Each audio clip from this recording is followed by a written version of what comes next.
broke out and died over it. You're watching a different show.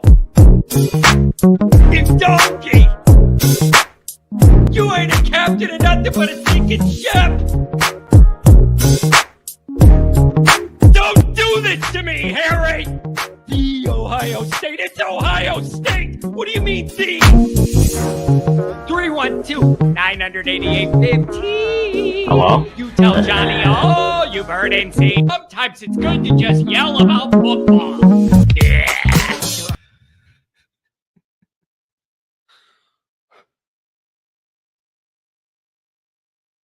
They did it.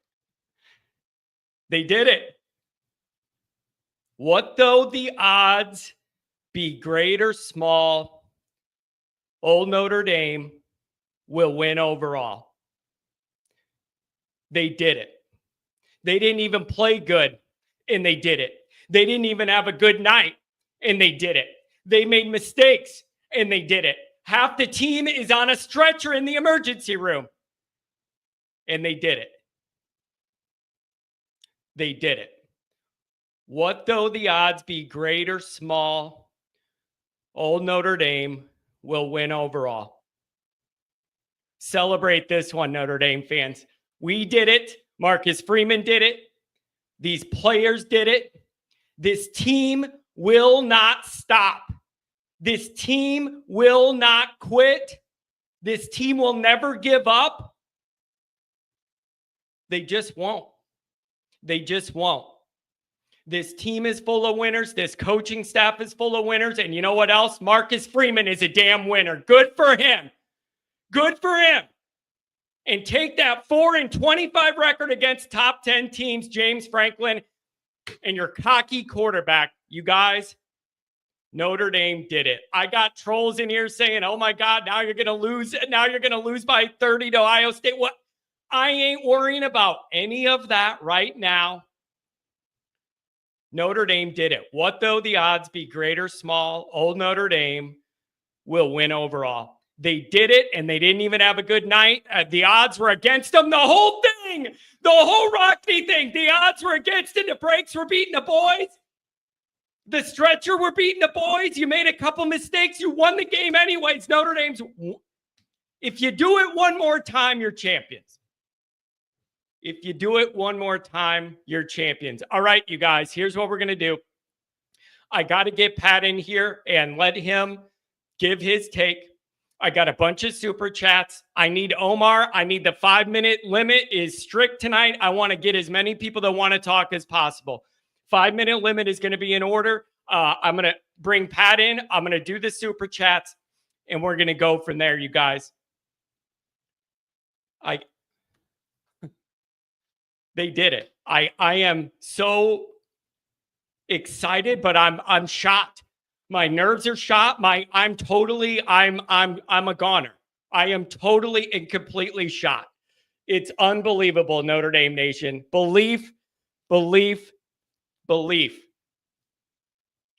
Frank and Era and Rockney would be damn proud.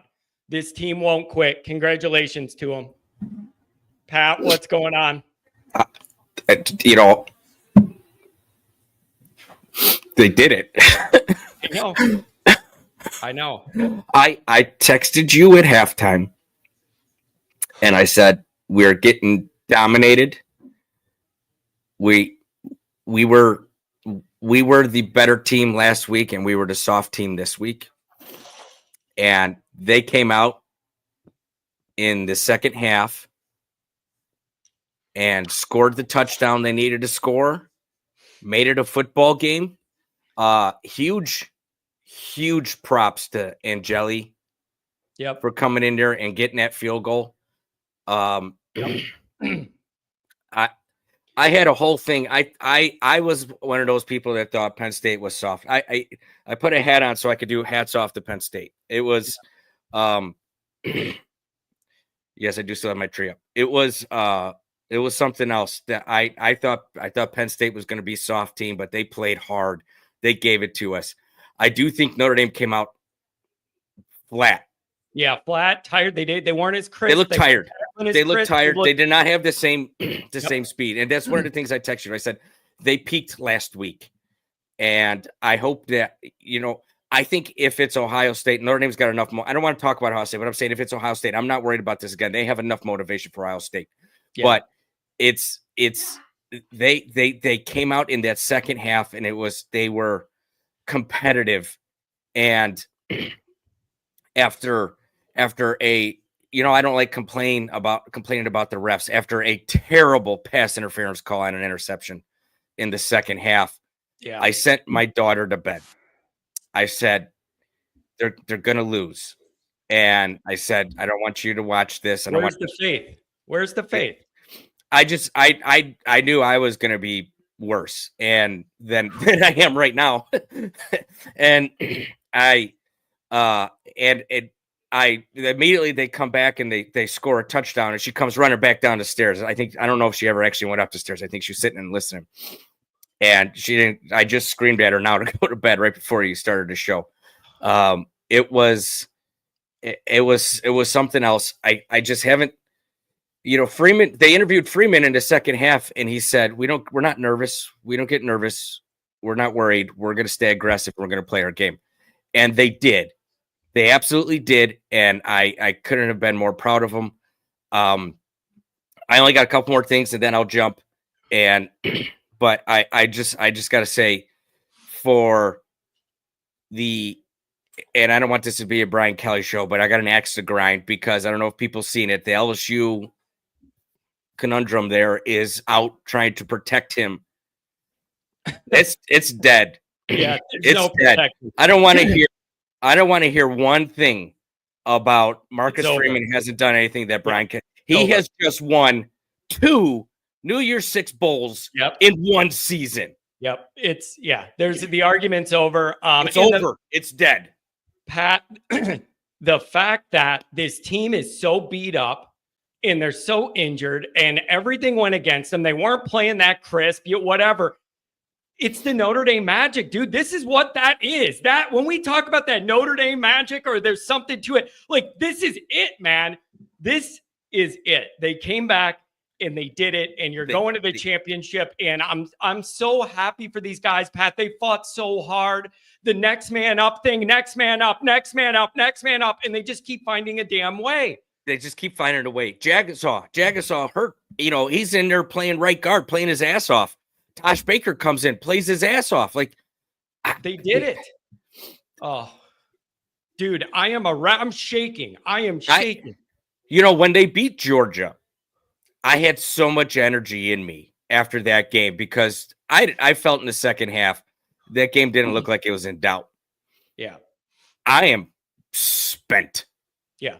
I couldn't, if I wanted to do a whole show with you, I couldn't. I am spent. I'm burnt. I had more energy for the Georgia. I am totally worn out. I'm totally pushed beyond the line, like the line of that. This is the Notre Dame dream come true. Yeah. And they did it again. You're going to the championship. You got an 11-day layover. I got to order the do-rags now. I got to figure out a vendor and order the do-rags. I got to do it now. I said if we beat Georgia, Pat, this is special, man. Whatever this vibe is going on with this team and this group, it is so special. This is Notre Dame football for the history book. You got modern stuff to add to the history books now, not grainy footage from the 80s. It's great. Hey, my nephew Jimmy's in here. What's up, Jimmy? Man. Jimmy Cott, that's my nephew. Be nice to him. We came in here after the game was over, and all we said to each other for like 4 minutes was, "They did it." Yep, they did it. They did it. Like we couldn't say anything else. And I still don't think I have processed it. They did it. But you probably want to ask my wife because she apparently was filming me when he kicked the field goal. God, dude. So Pat, what else you got, man? I want to let you be with the family, do what you're gonna do. I'll That's take it, man. I love this football team. I love Marcus Freeman. I love everything they are doing. I am so glad to beat James Franklin. Yeah. And the way we did it, Yeah. Now his, not only is his narrative you can't win the big one, but now his narrative is you choke in the big one. Yeah. Oh, and yeah, I'm ecstatic. I know I probably don't sound like, because I'm just exhausted, but yeah, go totally Irish. Go Irish. Guys, have a great show. I'm gonna jump off. You guys call in, get it all out. Love you all. Go Irish. Johnny, great show. Love you, buddy. Pat, they did it. One more. They did it. Man. We celebrate tonight. We celebrate this tonight. One more. Oh, they did it.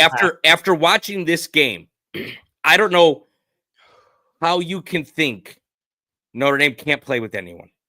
Yeah, this is special stuff.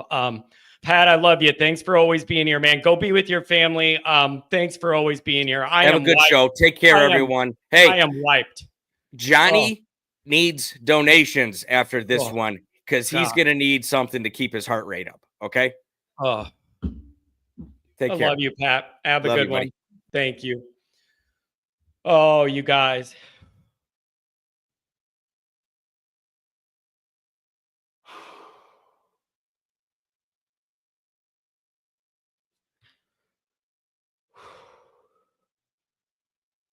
We did it. All right. I'm sorry, you guys. I am struggling to keep it together.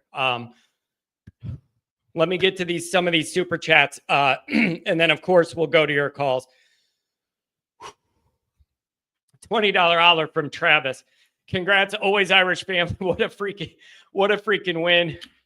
Marcus, I'll see you in Atlanta. Yeah, OHIO indeed. Nikki Dean loves to be heard and seen. $5 holler. Natty Bound, one more to go. My main man, 559 on the line.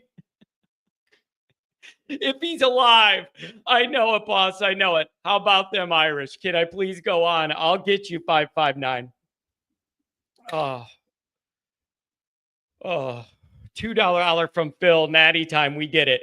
Donnie White with the $100 holler. I can always count on Donnie. Oh, Donnie, I'm so happy for you.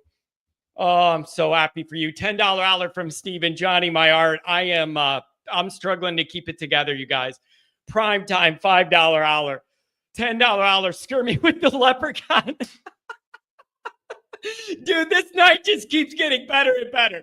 This night just keeps getting better. But he's got the old school leprechaun. Way to put the fight back in the Irish. So proud of Freeman and these young men. You guys, they just don't quit. It doesn't seem to matter what happens. They just don't quit. They just don't quit, man. Oh, where am I? I lost my place. You guys got to forgive me. I am totally out of sorts. Heather with the $20 holler. Thank God the Irish did it. Go Irish. My hubby did not sit for a total of 2 minutes. That's the way to do it. Oh, that's the way to do it. Eric, $20 holler. James Franklin is Marcus Freeman's. I'm keeping it clean. I'm in too good of a mood, but it is darn good to see that guy fail in a big moment. 4-25 against top 10 teams now is big game, James. Stephanie Joyce, 19. Oh, I'm getting goosebumps.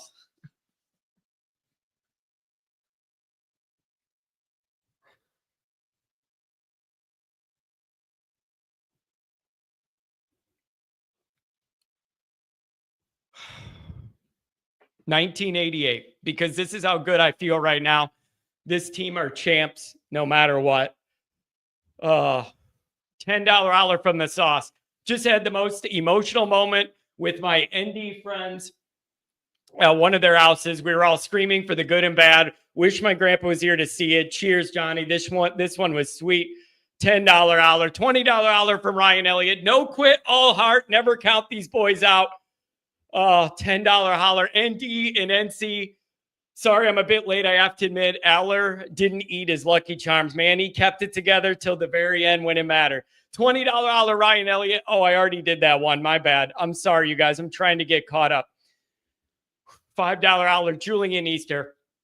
BK couldn't win one New Year's Six Bowl during his tenure. Freeman wins 2 in less than a month. $20 holler from Pilney. Freeman's worth every penny. This is a special team, not the most talented, but they play with heart, soul, and passion. Ice in their veins. Homer TD, $10 hour. Wow. Oh, man. Nikki Dean loves to be heard and seen. John, I got to go to bed. 812. I'm going to try, guys. I'm going to try and get to you guys as quick as I can. $5 hour from my main man, Martinez. Love you guys. Willie B. Artigan, you're not going to have that problem tonight. You got the answer to that question. I legitimately almost passed out. Love you, John. AI Nation. Love this team. Love the Notre Dame. What a great message. Willie, $2 holler from Omar. Do rags. You promised me. I got to get it made. $2 holler Japer. Appreciative of the whole team. Oh, man. $5 holler from Anthony. Big game James. Touchdown Jesus. Blew that kick in. It was going right, and he hooked it back, baby. $5 holler from Matthew. James Franklin trying to punk Freeman. That's what you get. Freeman always takes the high road, and look who ends up winning when you take the high road and let a guy just do what he's going to do. Michael, $5 holler, one more. $2 holler Irish Steel. We got a place at the table. Go Irish. $20 holler from Craig. Oh, God, Craig, I love you, man. Craig, you believed in me. You believed in this show. The first month, the first few episodes, you told me I had something here and did never quit and to keep doing it, man. I love you. You're the first person out of this whole group that I met in person that I didn't already know with all this. And I love you dearly for that, man. You are special to me, man. $5 holler. MN, go Irish. This was amazing. Now I get to go with my 86-year-old dad to the game in Atlanta. What a beautiful thing. $20 holler from Pilney. Franklin ragging on ND in the press conference and his rant on ND not joining a conference. Something about Freeman's airline too. It told me I knew ND was going to win. It was bad mojo. I'm telling you, I'm telling you, you take the high road. You let that guy run his mouth, do his fake bravado thing. You let him do whatever he's going to do. Freeman sat up there like the more mature one and let Franklin run his mouth and try and do all this and big time Freeman and be the big brother and all this stuff. And Freeman sat there and took the mature high road. And I think he went to the team after that and said, I was calm up there. Now let's go kick this guy's ass. That's what I think happened here. $20 holler Jay. If you are not a believer, do you believe now? I mean, it's just, you can't count this team out. You can't. Dr. John, how are you doing, buddy? Hi, Johnny, me boy. Oh, me gang. What an awesome win. Man, this is everybody. My brother there. Adam Dowling's there. My brother's there. The Neppers are there. Oh, we got a lot of people. I hope they're having fun tonight. Oh, I hope they're having fun tonight. Oh, my word.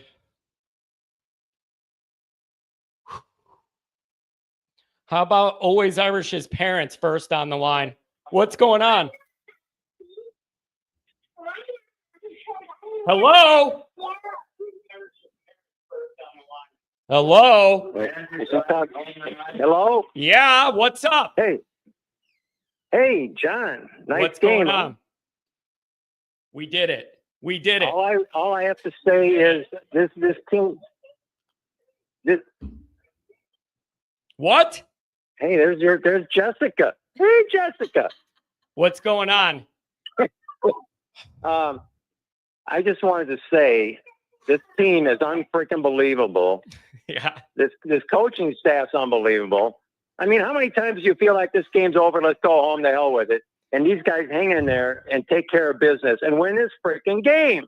They did it, Dad. Dad, they did it, man. This is that Notre Dame magic you grew up with. They did it. They did it. I'm just so happy for all you guys, you're the youngsters that haven't seen us win a game that means anything. It's unbelievable. We did. And you know what's sad? Your 3-year-old daughter, who we're babysitting watching tonight, she's seen more big wins than you guys have in your whole lifetime. And she's going to see a lot more, I believe. Oh, that's dude. Good for her. Good for her. I'm not even mad. Good for her. It's great. I'm telling you, they might have to put a statue up after 3 years for Freeman, you know? Oh, you're one away, Dad. You're one away. And hey, listen, I got to thank you, man. If it wasn't for you and Grandpa Kennedy, I wouldn't be the way I am. I wouldn't be the way that this is all going. None of this would happen without you guys. So I love you guys. Thank you for this. I wouldn't change it for anything. Yeah, let's go. Go on to the next one. We'll go on to the next one, man. Hey, thanks a lot, man. I hope Anders partying with Adam Dowling tonight, living it up, man. They deserve it. Yeah, me too. I'm glad he was there. I love you guys. Thanks for calling, Dad. Appreciate it, man. None of this happens without your crazy ass. Celebrate. Thank you. See ya. Yep. Yeah. Oh, man. Oh, Donnie, what's going on? $100 holler. Thanks, Donnie. What's up? Hey, John. Donnie, we did it. They did it. Marcus Freeman did it. This team did it, Donnie. They refused to quit. They pulled it off. John, I'll tell you what I saw and heard. I saw Notre Dame kick the crap out of Penn State, and I heard that they're going to national championship. John, I told you a few weeks ago, and Gillis was on the team for a reason. You did. Damn it. He took us down there on that drill, that 2-minute drill, to get us in the field goal range, and we win by 3. I told you he was bad. He was here to help build the house that Rodney built. I'm telling you, dude. Donnie, they're on a mission. Donnie, this is so unbelievable. Donnie, you called it. I got to give you credit, man. You even tied in the spirituality and the religious part of it, and you tied in Jelly into it, and you told me you had a feeling and Jelly was on this team to do something. And look at tonight, man. Look at it. It's a beautiful thing, John. I tell you, this is destiny. This is divine intervention. They're going to go all the way. And John, the last thing I want to say, I'm going to get off here real quick tonight. The last thing I want to say, I am so proud of Marcus Freeman in that press conference and what he did. Yep. Yeah. Very mature. Dude, he was the more mature one. The real deal. He was the more mature one, man. And he soaked it all in and he took the high road and he let it all happen. And he got the last laugh, man. That guy showed maturity well beyond his 39 years he's going to turn tomorrow. What a happy birthday gift for Marcus Freeman. Not even 40 years old. And look at the guy. Dude, Hollywood cannot write this script, John. I know. They did. I don't think Hollywood could write this script. They did it. We're going to have another movie just like Rudy, but we're going to call it Freeman or what? I don't know what they're going to call it. This is unbelievable. If we don't get a 30 for 30 out of this, I know ESPN hates our guts and everything, but come on, you can't deny what's going on here, dude. This is unbelievable. Donnie, what a special, special moment. And you know what, man? It's the whole Notre Dame thing came to fruition. What though the odds be great or small, and they weren't looking that good for a lot of this game. When the breaks are beating the boys and all of it, Donnie, it all happened tonight. All of that stuff happened. One for everybody. Lay he the Gipper for all of them. You got to win one. All of that. We did it. We did it, John. This is unbelievable. John, I want to leave with one last thing. Can you believe? Well, I got two quick things. What about Gray? He had a bad game the whole game, and then he comes up with that last interception. Dude, every game he's bad, and then all of a sudden he does a couple great things. Yeah. And he flips the script for the whole game. What a player! Man, unbelievable. I know we're banged up even more than we were before this game, but John, you've been talking all week, last month. Next man up. Dude, I don't know what Freeman's saying to these guys or these coaches or whatever, but man, they are unbelievable. Yeah, this is this is special stuff, Donnie. All that Notre Dame mystique, all that Notre Dame magic, all of that stuff came out tonight, man. This is like full circle Notre Dame stuff. And I'm just so proud and happy for everybody, Donnie. I'm happy for this loyal fan base that has been so frustrated for so long. I'm thrilled for these coaches. I'm thrilled for these players and Marcus Freeman, man. Donnie, it has been a rocky road through the first couple years and 2 games.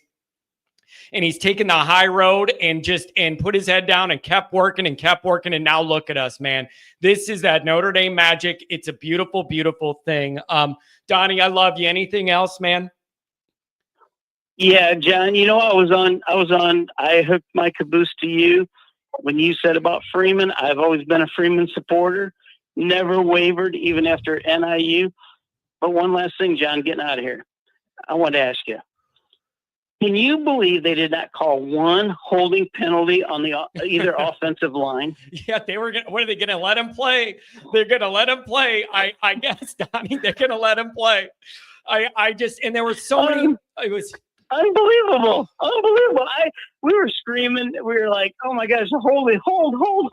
Oh my gosh. Anyway, John, peace out. Go Irish.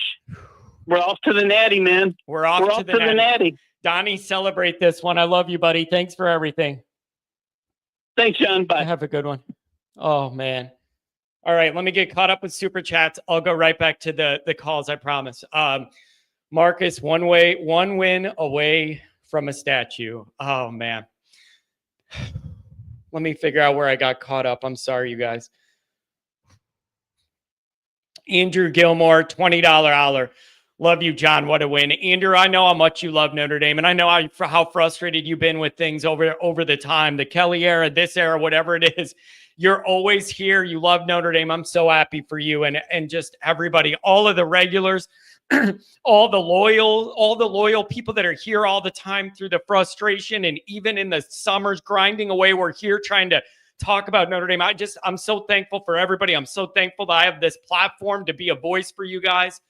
$5 holler from Brian. Great out, showed up big time tonight. Props to him. Natty, here we come. So many of these guys showed up in the biggest moment, you guys. $20 holler from Ed. $20 holler. God is on our side. God is on our side. Ed, Mike, and Dad are watching. Oh, man. $50 holler from Sully. Always Irish crew. Greatest season, greatest victory. One more. Let's go. $2 holler Swan Dong. I don't know, but I don't even care. $2 obligatory dong chat. Go Irish. I'll take it. I don't even care. I don't even want to know. I'm too happy and exhausted emotionally to care. $30 for Pildy. Bryant in a joint ND Bama dinner the night before the 73 Sugar Bowl made fun of Father Ted's name in front of everybody during dinner, calling him Father Hamburger. Classless. Bear was 0-4 against the Irish. It's karma.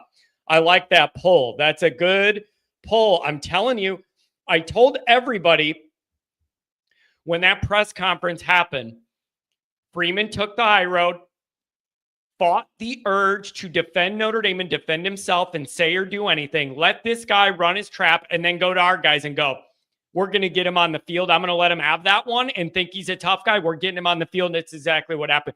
Whatever they did at halftime, God bless. Whatever they did at halftime, I don't know if Freeman did a rock knee. I don't know, but whatever you did, God bless you. I'm glad you did it. $50 MJH Irish for my granddad, my dad, and my mom. The best night of my life.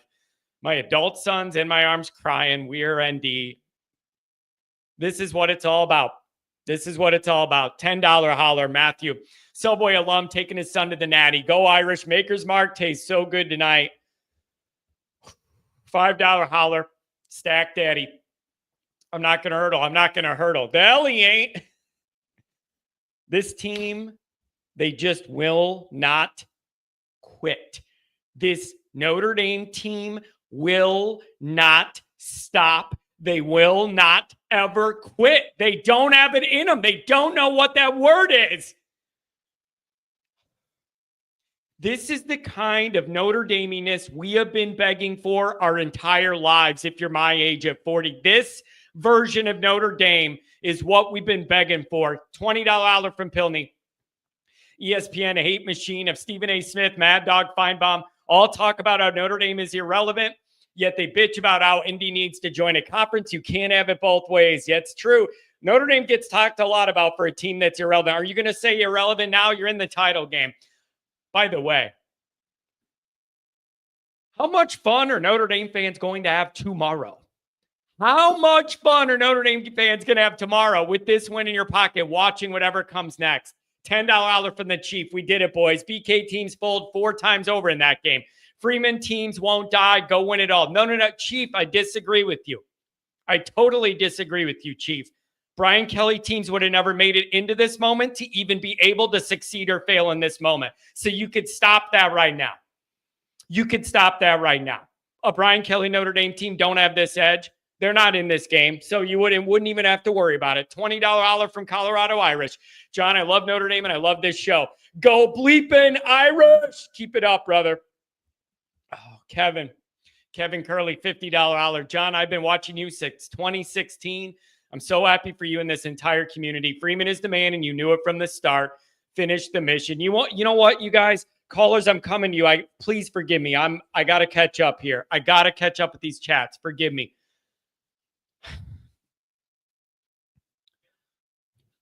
Some of this, I admit.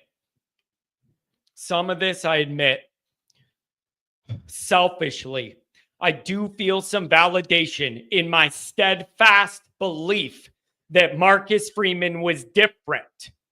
I tell the story all the time. He was here 3 weeks recruiting as the defensive coordinator, and my recruiting contacts were telling me that recruiting office is freaking out because they can't keep up with the paperwork Freeman wants them to do. There's something different about this guy. He's special and he's different. It just took a while to figure it all out and get the right guys in here with the right mentality and the right staff. And now look at you.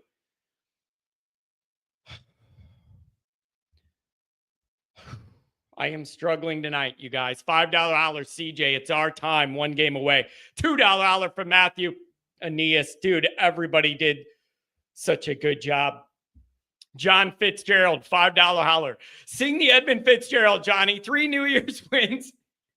Three New Year's 6 wins in my lifetime, and 2 of them in 10 days. Mitch Jeter is a legend. As is Angeli, as is everybody that they Rick the Edmund Fitzgerald. It's been, hey, Aller and Franklin, it's been good to know ya.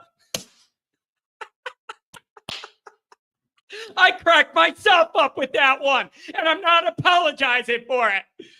Oh, $5 Jose Outland against the sunny, sir. I can't even say that word. Carulian January sky. The 4 horsemen rode again.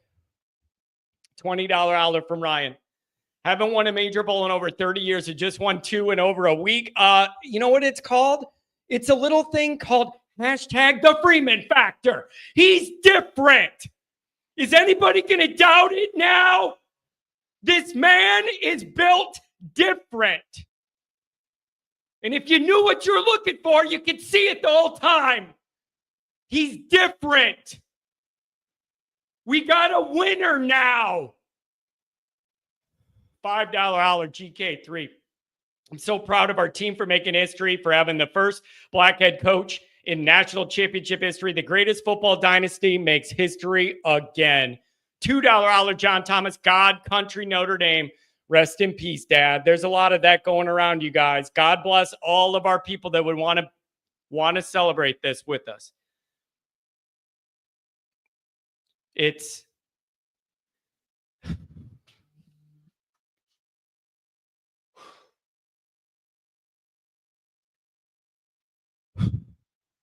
this one's for everybody, man. This one's for everybody. $2 Angeli for the win. Look at this, Rick. Callers, you got to forgive me. I got to keep up. With the chats. $200 from Rick. Rick is a Texas A&M fan. He found us in August in the build-up to the Notre Dame A&M game, and he's never left. And I respect that so much. Congrats, Johnny. Please know that you and your show are a blessing for the Irish. In my heart, I will always be an Aggie, but you have almost converted me to the Irish. Enjoy, celebrate, take time to pray for the victims of the California fires. Rick, man, I hope you can make it to the game next year, and maybe I could take you out. Like, you have been a genuine blessing to this show. You've been nothing but gracious to me. And I sincerely, it means the world to me when fans of another team come in here like that, man. That really warms my heart. Mikey Poles, God, I love you, man. Love you, John and AI Nation. One more game. Tom Noble, $50 dawning of a new Freeman era.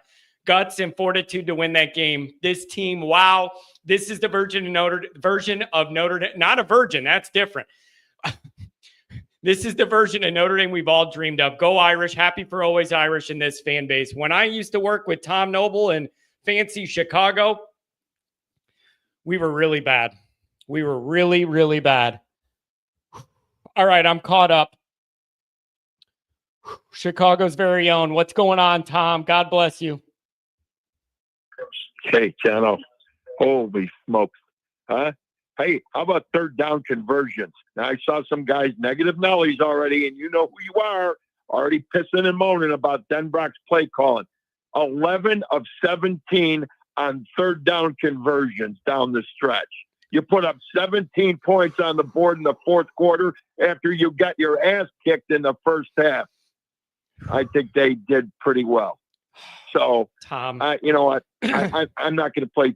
I'm not going to play X's and O's right now. Yeah, that was unbelievable. Yeah, how they just, especially after getting physically manhandled in that first half, and then you've got to look at a couple of key plays. Obviously, Angeli, right? Yep. Sticking his nose in there and being as cool as a cucumber, holding up the tradition of great Italian quarterbacks that have played down the stretch for Notre Dame since Frank Corridio in the 1930s. Baby, I love my Italian quarterbacks. And then when he gets strip sacked, Billy Strauss took that ball out of that Penn State lineman's hand. That's what that got us on the board, baby.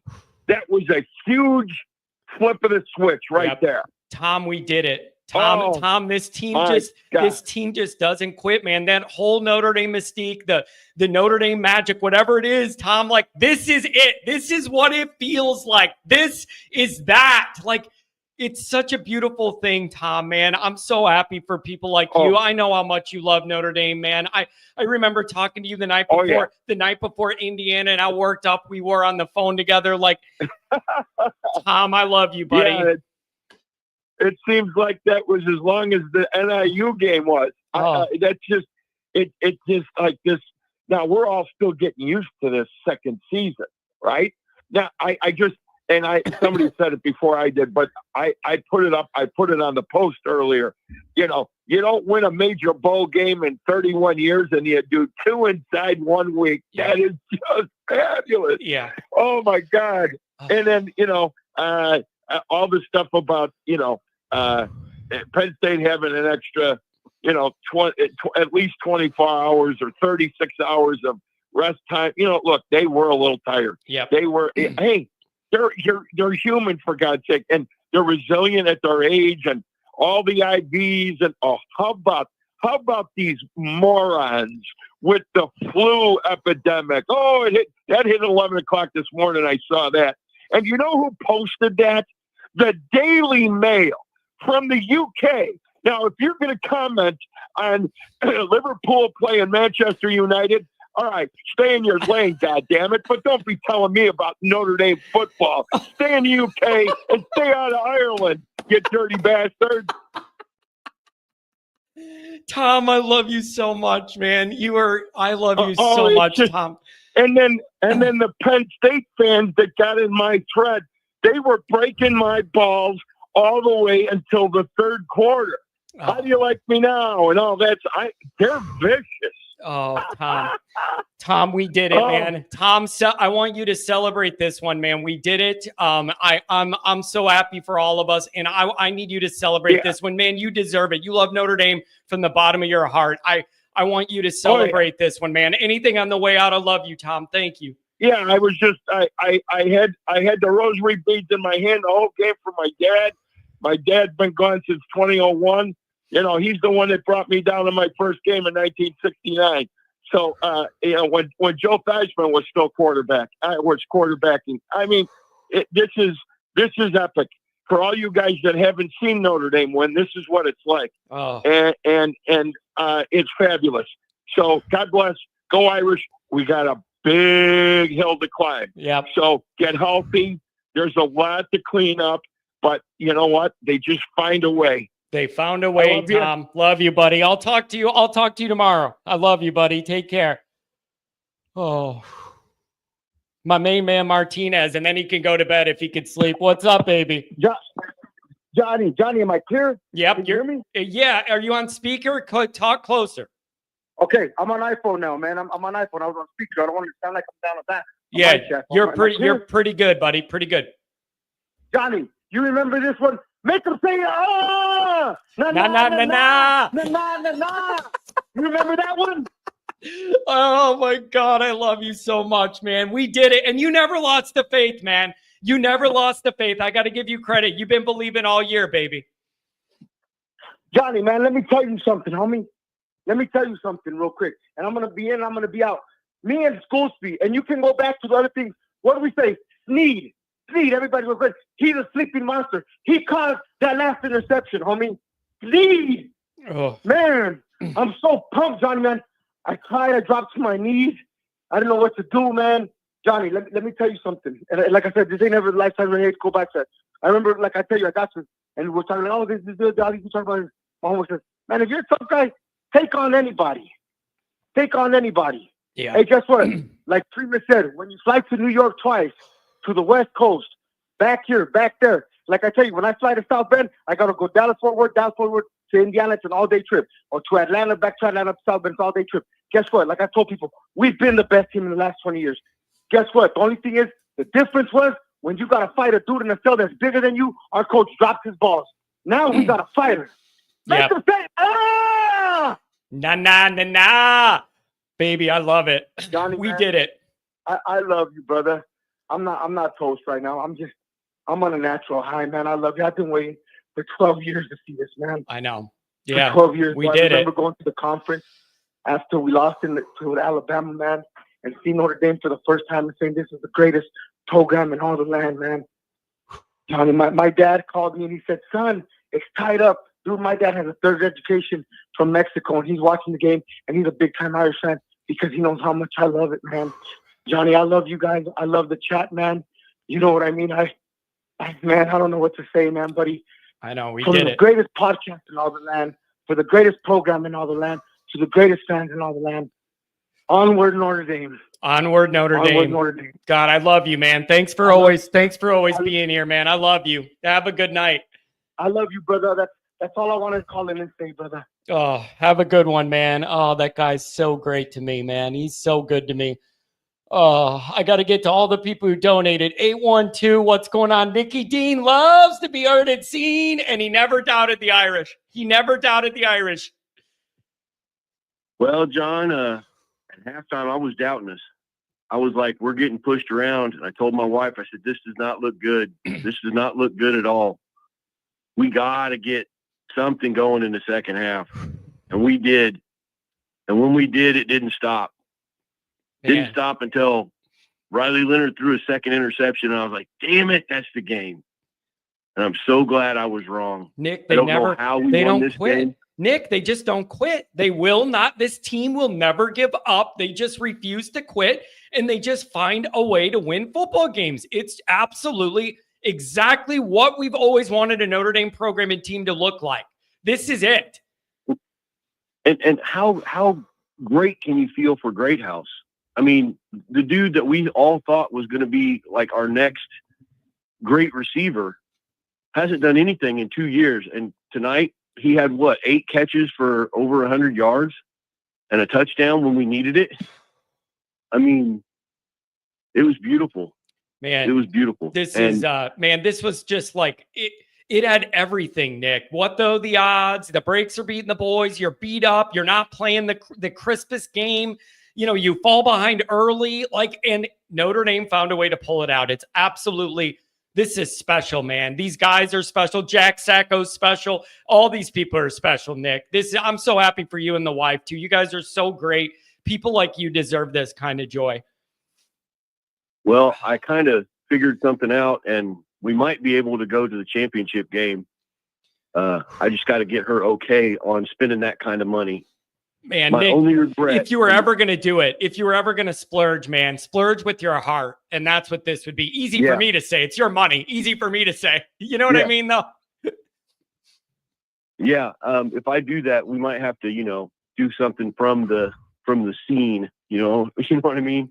Give you a call from the scene or something. Yeah. But my only regret from this year My only regret, including Northern Illinois, is the fact that I lost my dad in 1991, and he's the reason I'm a Notre Dame fan. And I wish he could have been here with me this year. Yeah. So there's a lot of that. There's definitely a lot of that. And those people are with us, man. In their own way, they let you know that they're with you.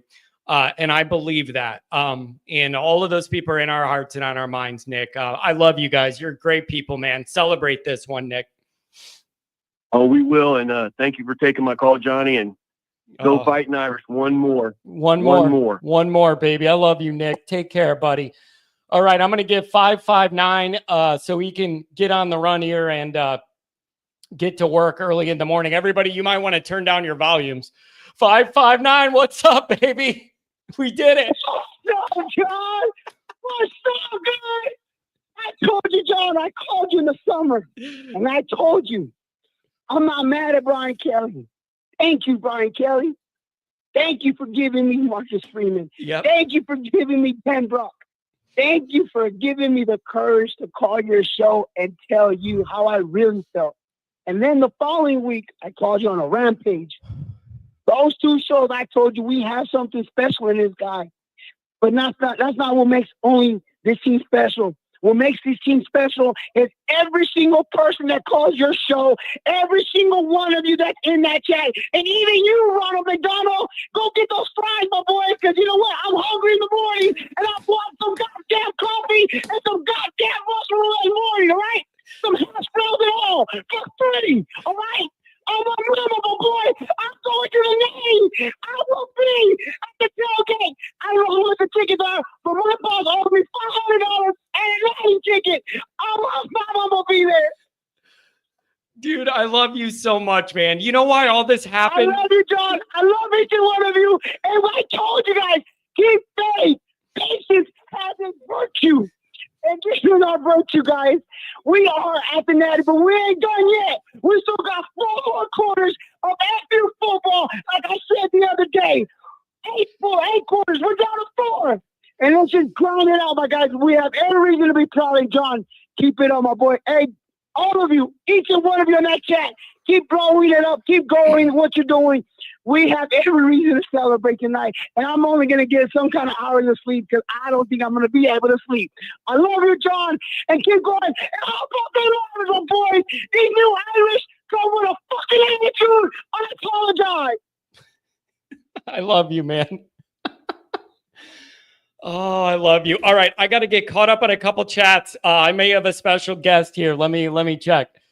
And I'm trying to, I promise you guys, I'm trying my best to get through these calls. Forgive me. I really am trying. Oh, man.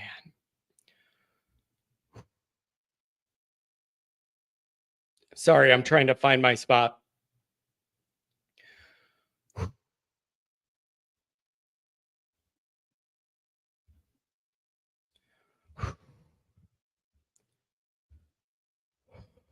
Forgive me, I'm getting caught up here. $200 holler. We did that. I got to go down. There we go. $20 holler. I'm caught up. Lines are jammed. I can't get in. You are in this moment, brother. Love you. Mike, you could get in. I think I see you, Mike. I see the 402. $10 holler from Kevin. Thank you, man. Donnie White with a $5 holler. I'm having a peanut butter and jelly sandwich. You eat it, baby. You eat it, man. Gene, $20 holler. I'm 48. My dad, who made me an ND fan, died 12 years ago. I wish you could see this. I cried for 30 minutes after the game ended. I don't cry. This is for you, Dad. Thanks, John. Man, these are like greeting cards from Irish heaven, you guys. That's literally how I look at it. They're like greeting cards from Notre Dame heaven. It is just the most beautiful thing I've ever experienced. $2 holler from Tex Irish. This one's from my dad, Bruce, ND class of 71. Rest in peace. Tony, $5 holler for Grandpa Tony. He started us as fantastical Irish fans. Off to the Natty. Return to glory. Go Irish. Oh. $20 holler, Pilney. Who wants to see the $20 million roster and Mr. Bourne on third base? This story could come full circle for Freeman if in the one that got away, Mr. 10-man on the field, beat his alma mater. I've thought of this, but I'm not getting ahead of myself. We'll see what happens tomorrow night. But it was in my mind. $2 holler from Mark. Missouri boys saved the season. Joey Smith, $2 holler. Cheers, always Irish Nation. Indeed, indeed, my friend. $50 holler, Heather Ann. I'm a Florida State girl through and through, but I wore all Irish attire today proudly. I'm officially a convert. Go Irish. Thanks, John, for keeping the fires going. I'm always good for that. I don't know if we're always going to enjoy the fire we're stepping in, but we enjoy it. $5 holler from Anthony. We did it. What though the odds be great or small? I tweeted it at halftime. And I said, this is that moment. Jeter with the 41 baby draw. I'm telling you, it's the most beautiful golf shot around. A little beautiful little draw. Check, please. Dr. John, you got to live forever. You are my new grandfather. You can never pass away. Live forever. First guy to do it. Never give up. Never give in. $10 holler. Back in the U.S. after traveling overseas, I've called several times. I kept saying that this team is in it to win a championship until they aren't. I know people thought I was crazy. One win left. Another $200 holler from Rick. Spoke my heart on the first super chat. Just wanted to show my honor and respect to Johnny. Rick, you got to come to South Bend when A&M comes. I got to buy you a beer, man. I want to crack a cold one with you. Beefeater, $5 holler. I wish I had 2 more hands so I could give Cam Newton 4 minutes. Wish I had more fans so I could give him 2 thumbs down. Cam Newton, 4 middle fingers. ND 100% belongs in the Natty. Yeah, what are they all going to say now? $2 holler from Tom. Thank you. $10 holler from Joe. Let's blank and go, Irish. One more. $20 holler from Pilney. Freeman has always mentioned how special Notre Dame is. The team has taken on the personality of the head coach. The missing piece these last 30 years has been coaching and leadership. Now we finally have it. That's the messaging I've been on for a long time. This is going to be a tough one for LSU media to spin. It's going to be real tough to spin out of this one. $5 holler from Merch. John, big freaking win, man. Also, are you going to the Natty? I didn't give it any thought or preparation leading into this. I thought it was bad luck. Kevin, $2 holler. Get them fries, Ronald. Ronald, the resident negative. And we did it without stealing signs. Yeah, imagine that. We still got one more to go, though. $20 holler from Jason. Love this team. Our boys played with grit, guts, and a ton of heart. They were warriors tonight. Go Irish. Win the whole blanket thing. $2 holler from James. Sell out A-Town. Do the A-Town stop. Do the A-Town stop. Oh, man. $2 holler from Matthew. Been a fan since 91. How you let BC with $10 holler from the local source. My granddad is looking down, smiling, as are us. All of those who have come before us love Notre Dame. I can't even read straight, you guys. I am so burnt out. Josh, $5 holler. Never thought in my entire life I'd see ND go back to the title game. Go Irish. Yeah, I don't know what you guys are thanking me for. Thank you. Yeah, Tim Brando. Now he's going to double down on his take. Notre Dame needs to be in a cop. Look at how easy it was, and they made it all the way. Oh, man, this is something special. Let's see if this is a special guest at 4:02. What's going on?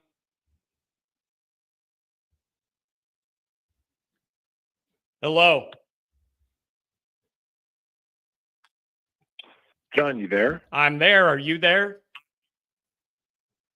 Yeah, what's up, buddy? It's Ghouls. Mike, they did it. They did it, Mike. They pulled it. This is the ultimate Notre Dame thing, man. They did it. What do you think?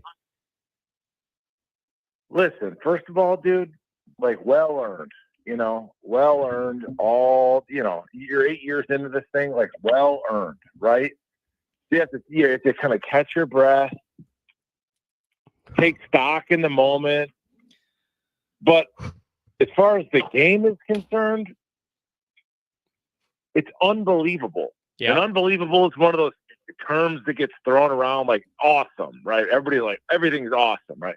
I'm just telling you, man, we beat these fucking guys with backups, John. Yep. With backups. Jeremiah Love's got a knee brace on. I'm going to be very, very brief, right, to let all the callers get through. But I'll just tell you, man, if there was ever like a living testament to Marcus Freeman and the shift in the dynamic of the belief in the culture and the willingness to compete, all the things that we talk about. Yep. This was it. And it was a rough start, dude. We went to halftime, we're down by 7. It felt like 28, right? Yep. Felt like 28. You start the second half, delay a game. And you're like, Jesus Christ. But yet, somehow it's literally it's one of those things where I'm rewatching the game now because I got all this podcast bullshit to do. I'm rewatching the game now. We'll get into the all 22, but I'm just like, some of this stuff is inexplicable, John. Yeah. And everybody wants to get to like height, weight, speed, measurements, statistics, all that stuff, right? Yeah. All that stuff. Film.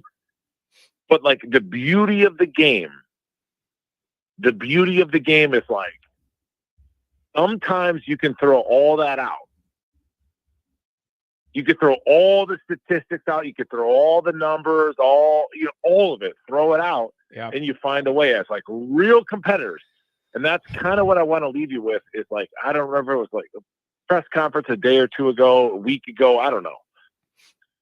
And they were asking Freeman about this or that. And he was like, hey, competitors find a way. Yeah. And that's what you saw tonight. Competitors find a way. Man, Mike, I got to tell you, Mike, this is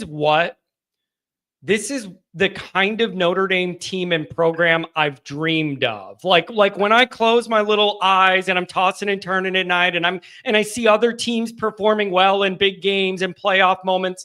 Mike, this is the kind of grit and toughness and determination and overcome it all and edge and attitude. And this is it, man. They did it. And they didn't play good. They're not healthy. They started out sluggish. You got pushed around a little bit. Like you had a lot going against you and they did it anyways, Mike. This isn't like, hey, Notre Dame played a perfect game and won a game. You didn't play near your best and you're nowhere near healthy and you're in the championship game. Do you know what a big deal that is for this program? I'm completely thrilled and completely exhausted, Mike. No, I mean, dude, I got to get up at 6 a.m. tomorrow. Oh. Yeah, the exhausted thing is real. And we're not even on the team, brother. Oh, I know. But I'm just telling you, there's something about this is why we love this game so goddamn much. Forgive me. But I'm just telling you, man. I'm just telling you, and you're like, okay, it's Riley Leonard, backs against the wall. The brakes are beating the boys. Who do I want with the ball in their hands? Do I want Drew Aller? Fuck boy with the haircut and the chains and all. Or do I want Riley Leonard, who's, quoting the Bible? It's like, give me Riley Leonard. And yet again, you don't know how, you don't know how, you don't know when, you don't know why. But son of a bitch, John, that mother, he got it done. He did. He found a way, man. He found a way. And that's like, oh. Yeah, I know. And the other thing is, Mike, you were sitting there thinking, all right, you're down 2 in the turnover category, and you had 2 wiped off the board interceptions in the end zone. And you just start thinking, maybe this just isn't this is it. Like you can't have that big of a dynamic difference. And they ended up pulling it out with an interception at the end. It's amazing. All it's absolutely amazing, man. Last thought.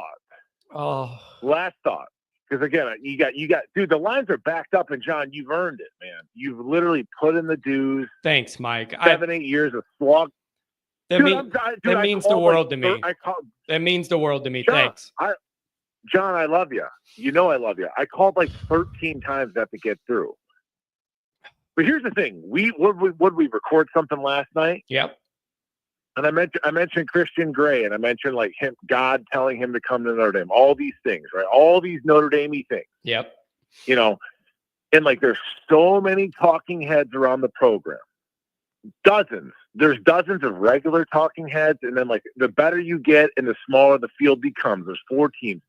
everybody's coming out of the woodworks pretending like they're an expert about Notre Dame. John. Yep. Everybody. You just started paying attention 3 days ago. And I'm sitting there going, Christian Gray got hung out on a limb on USC. And all the talking heads want to pounce on this poor kid. They want to pounce on him. Yep. And this kid came up with 2 picks in this game. Only one counted, right? Only one counted, but I'm just like, man, like Christian Gray is like a testament to the fortitude and the backbone and the makeup of this team. And it's like, holy smokes, John. I love you. Oh. Keep doing what you're doing. I'm gonna be at the Natty, by the way. Man. Dad's driving down. We got a pickup truck. We got a decent setup for an impromptu tailgate, but I'm gonna be at the Natty, brother.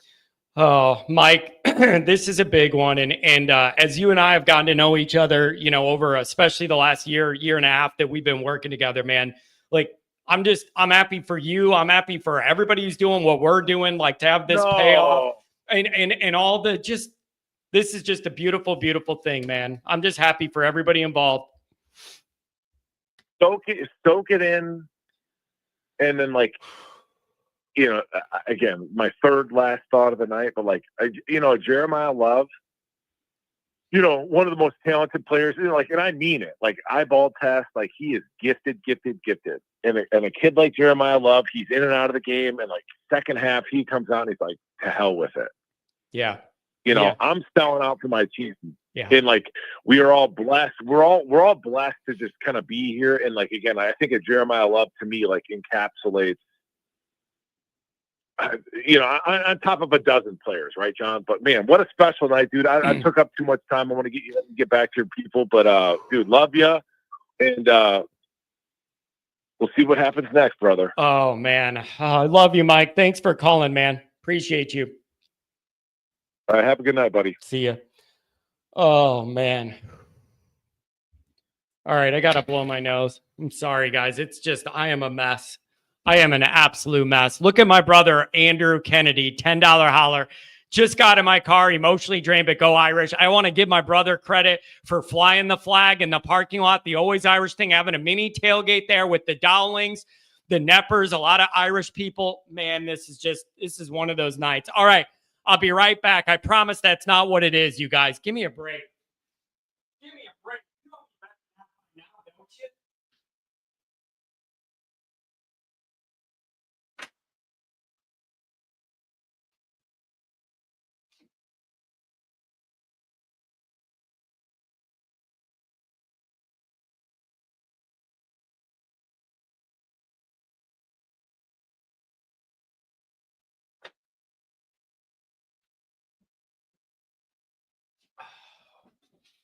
Oh, man. Whew. All right. I got to get caught up on a couple chats. We will go back to the callers. I promise you guys. Forgive me, man. I'm trying to do the best I can here.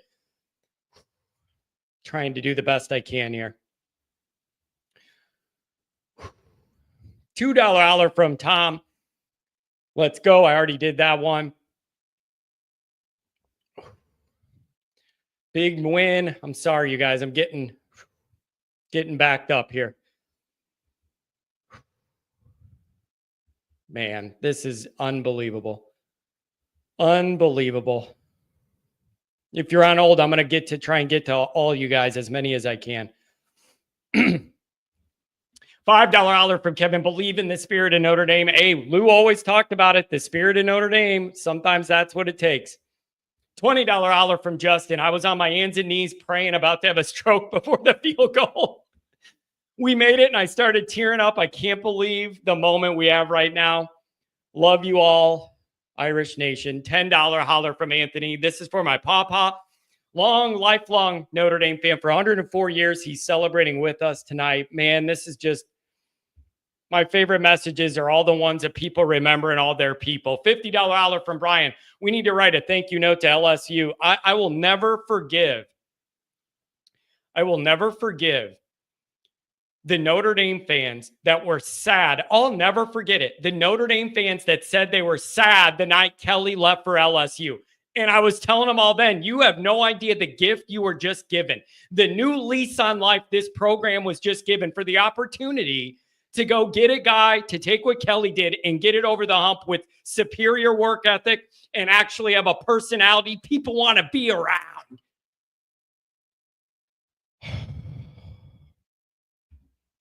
$5 holler from Tony. I'll be 46 next month. I remember 88. This is so sweet. Now, where's the Tylenol? We'll try and get through the lines next time. 470. God bless you. Steven, $10 holler. This team's guts and grit. Look at this from Brian. Bigger sack than Santa. I'm telling you what, man. This is big time stuff what Notre Dame's just accomplished. $2 holler from the Lawless. Much love from the Lawless family in Quincy, Illinois. I know where that is. How you doing? Thank you for jumping in. $5 holler from Ed. 39 Parker Jones MVP. $20 holler from Zachary. Always Irish championship week upon us now. You thought you were nervous before. $2 holler Ethan. Ethan Woodruff. Nick C. from Nebraska. Pat with the $10 holler. Always Irish and Angela Rudiger. We miss you, Tyler. Yeah, it is. It's 3 for me. And the 3 for me are Grandpa Kennedy, Tyler, and Terry, my mentor when I was working in Chicago. And those are the 3 that always are in my mind and heart whenever Notre Dame's in a big moment. And I've been thinking about those guys a lot. And here we are. And I know they'd be happy. Tom, $5 holler. What though the odds be great or small? We're 1 away from winning it all. Oh, you know I like me some rhymes. Just don't go with Kleenex or orange. Just don't do Kleenex or orange. $20 holler from Dustin. Thank you. Thank you. Thank you. Oh, man. This is truly some special stuff. So let's try and keep to our 5 minutes. We're doing pretty good when I could get to the calls. 202, what's going on? This one's for you. And there's a man. Okay, I'm gonna stop singing. Close enough. Close enough. We got the message. I just stopped crying. Take it easy, Celine Dion. We did it. We did it. John, I don't know what time it is. I don't know what planet I'm on. That game took a minute. That game took a week. It took my body over. I still don't even understand it. So I'm just going to go really quickly through 5 points because there's not a lot of time. And then you can just highlight anything that you really like. First of all, hey, guess what, world? Yeah, it's Notre Dame against the world. And if you want to come for us, you're going to lose. You freaking corrupt refs. Thanks so much. Yep. Love conquers all. Love in terms of the verb and the feeling, but also freaking Jeremiah Love with that run on one leg with 6 guys hanging off him. I don't even know what to say about that deep touchdown run, but love conquers all. Small thing, but a big thing. I really love that Marcus took one more play to get Mitch just a couple more yards, just take the pressure off a little bit. I thought that was really kind. I thought that was really good coaching. I loved that. Yeah. I had a total hearkening to Band of Brothers. There was one shot. It was first half, I don't know, and someone just got hurt, and then there's an offensive lineman limping off, and I just got this feeling of my God, they look like the U.S. soldiers crawling out of the Ardennes forest in World War II. I'm like, how are we going to get through this game? How are we doing this? I've never seen a team so depleted. Yeah, this is. And we fucking won, John. Oh my God. Okay. And my last thing I'm going to say, something that you said at the top of the show, I wrote it down about Marcus. You said, if you knew what you were looking for in a coach, you would have seen it this whole time. Yes, exactly. And you and me, and I think thousands of others, and a lot of people that are on the chat right now, we saw it. You can just see it in Marcus in the first 30 seconds. Last thing I'm going to say is related to that. I started watching you the summer of 22, I think. And there was a thumbnail of you, and it was when Marcus was DC still. And he was doing really well, and maybe they were rumbling someone was going to try to poach him, and you said, keep the guy in the building. I'm going to lose it. Yep. I'm like, who's that guy? That's interesting to me. And so I never told you that, but that is the reason I started watching you. And so, yes, if you knew what you were looking for in a coach, you would have seen it this whole time.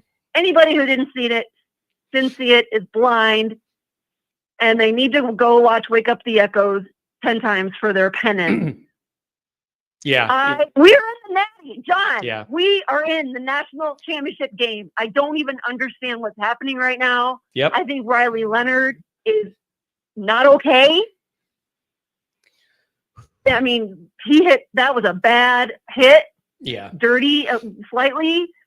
But what I love is it's like, okay, you're going to take our quarterback out. We're going to take your Robotron freaking Mackey Award-winning tight end out. You know why? Because we fucking had it, Penn State.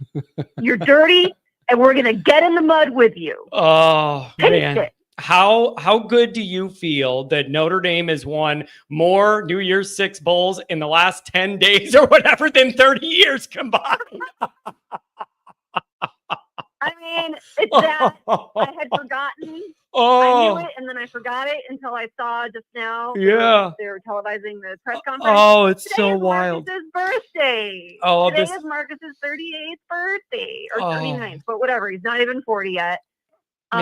This is just so special. I'm not gonna repeat what the scuttlebutt going on, other than to say the whole team looked depleted, Yeah. and they talk about what did Pat Coogan say? Dig Yep. down, go into those fucking dark places. Man, they dug deep, and that's why I tweeted earlier. And I'm not kidding. I am more proud of this team right now than I was of the 1988 champs. Ooh. Because that, and I love that team. I knew that team Yeah. well. Those guys are legends. But this team, like Goolsby said, there's backup. We won with backup. We won with backup to the backup. Yep. It was going to be a joke. It's like, can we even field a team? Yep. I don't get it. It's love. It's their faith. It's the Notre Dame Marcus. spirit. That's what Lou always talked about. It's that Notre Dame spirit. I'm telling you, listen, you'll understand this, and maybe you remember me saying this. I have said for a long time, that Notre Dame mystique, that magic, that Notre Dame magic little thing, that only gets released on a coach and a team that do the right things in Notre Dame. And a lot of it's the coach. And I always felt it would take the right coach with the right personality and the right blend to get some of that magic to come out. You got to earn that Notre Dame magic and mystique and all that stuff that helps you in these moments. And I think Marcus has earned it. I'm so proud of that guy. Anything else? Gosh, I love when you call. Thank you. Final shot. No, I'm going to go. I want other people to be able to talk. It's 1 a.m. I didn't eat dinner. I don't remember what I ate today. John, I really love you as an Irish brother, and I love this community that you built, and I love that we can come here and all be weird nerds and Notre Dame psychos together, Yeah. and it's just the best. I look forward to it. Good night, my dear, and we'll talk again, and we're going to the Natty. Thank you so much. She dropped a 1988 super chat too.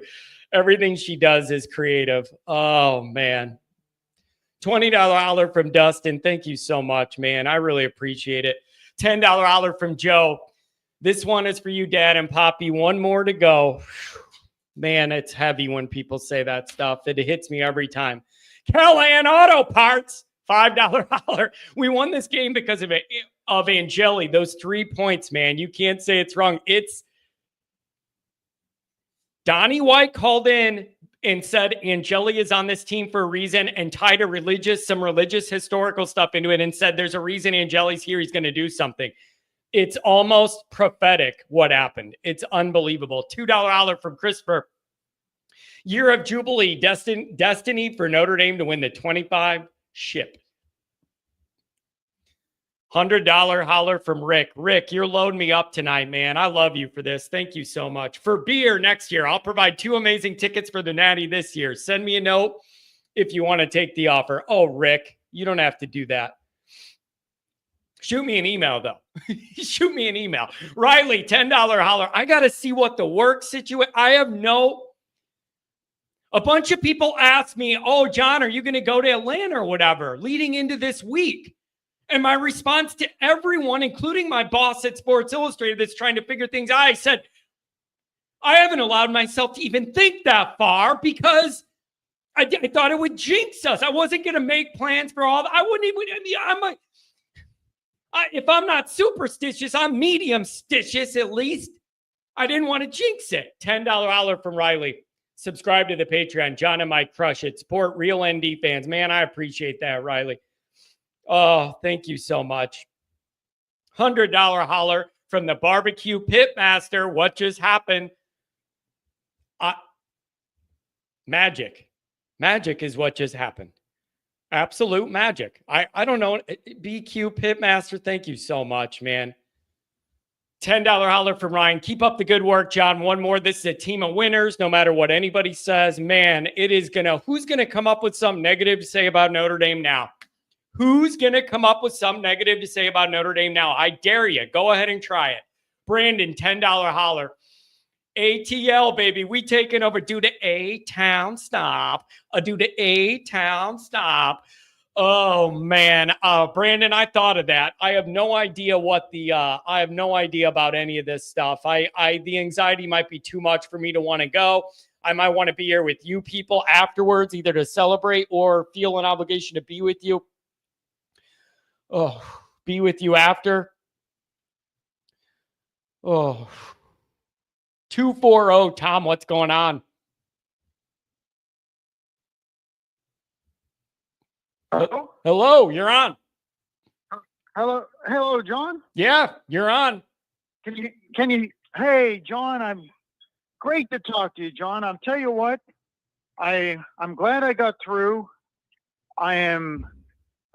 I just wanted to call to experience this with you, John. I tried to call you after Southern Cal game when we made it to this far. And I'll tell you what, John, I've talked to you before, and I told you that Notre Dame would find a way to win, like back in the 88 days. There was just something about that team.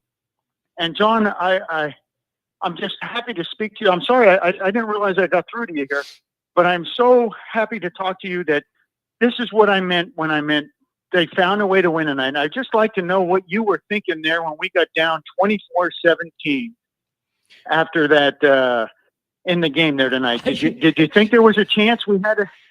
Listen, I tweeted at halftime that what though the odds be great or small, and to not count this team out. And I tweeted at halftime, for as ugly as the first half was, it's a one-score game.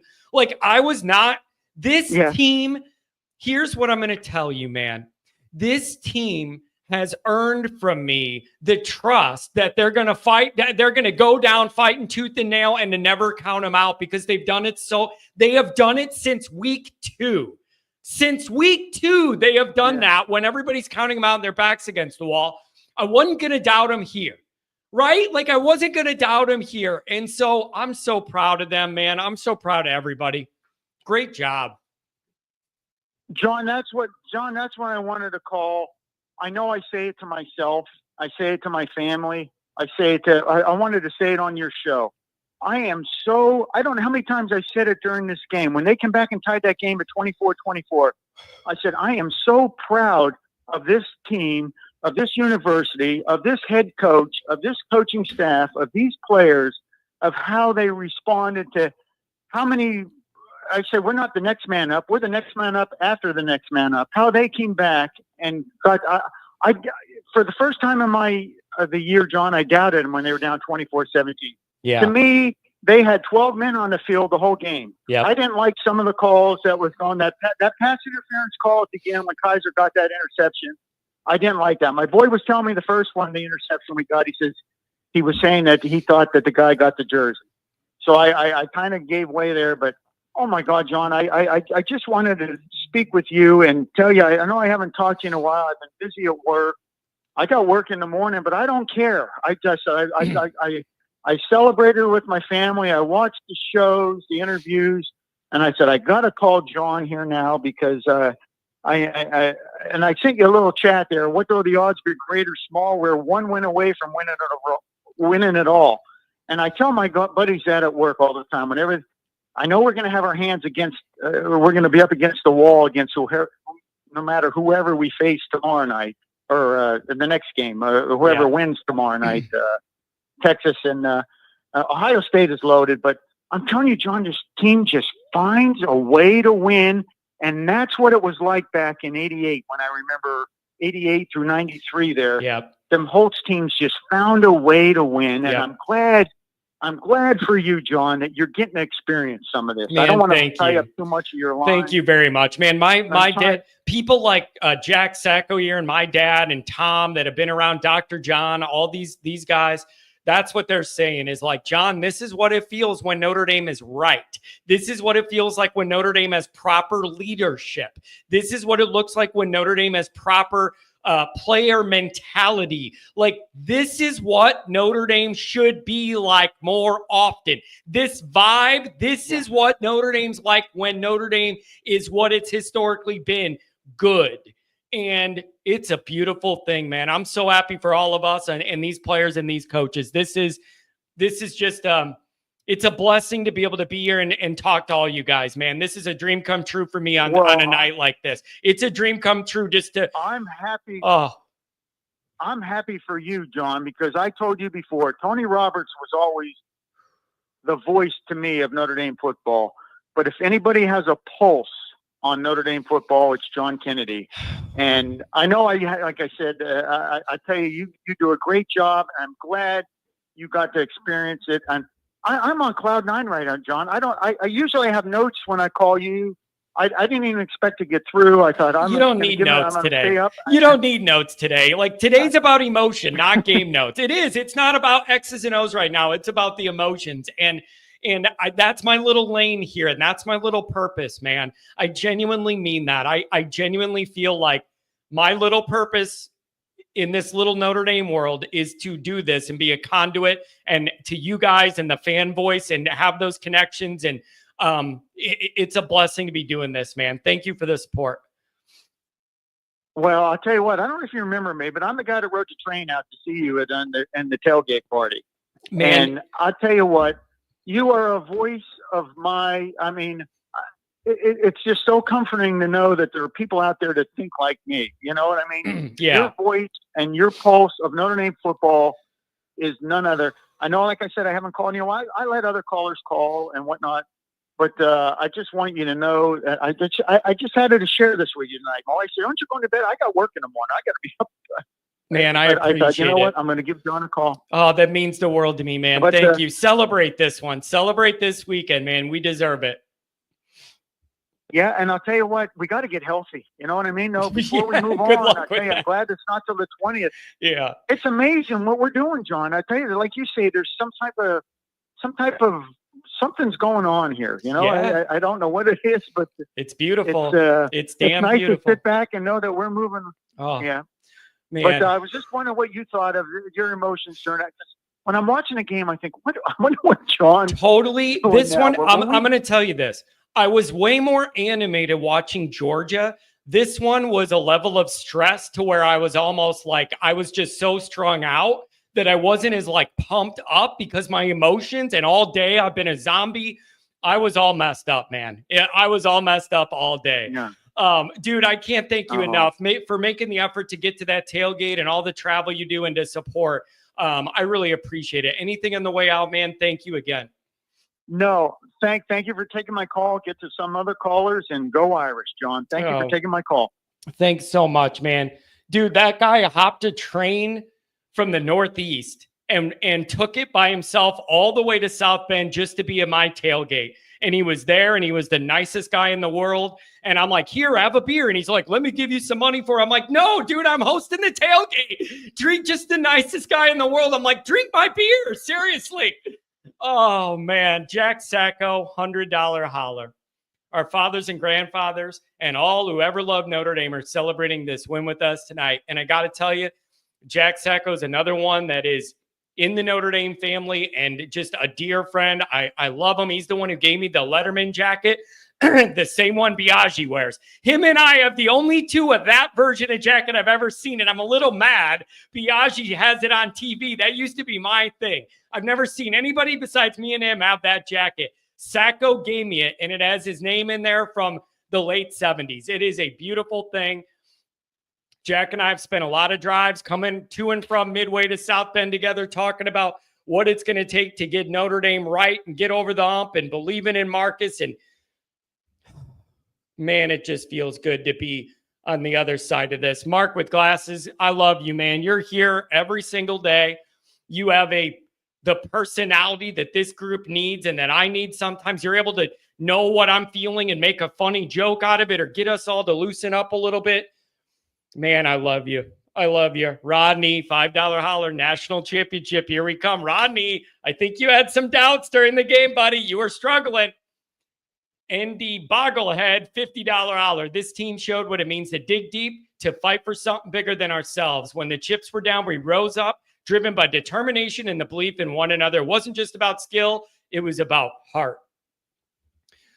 Oh, man. What a night. What a night. Oh, man. 914, what's going on? Welcome to the show. John, thanks for taking my call. I'm coming in smooth. Oh, yep. You got a good line, brother. I have about 85 things to say. Well, I have 1988 things to say, but I'll only say 2 or 3. Perfect. It's getting late. But as a fan I'm in my late 30s, so as a fan for 34 years, since I remember watching, these guys, Marcus Freeman, this team, I know they're not technically, I don't create the rules, but the feeling in my heart is that they're national championships at this stage. What is it, 15 games that they've played? Yeah, they've lost 1. They had third stringers in there. Yeah. Penn State was the better team. I know Notre Dame won, but because of all the injuries, Penn State was the better team on paper.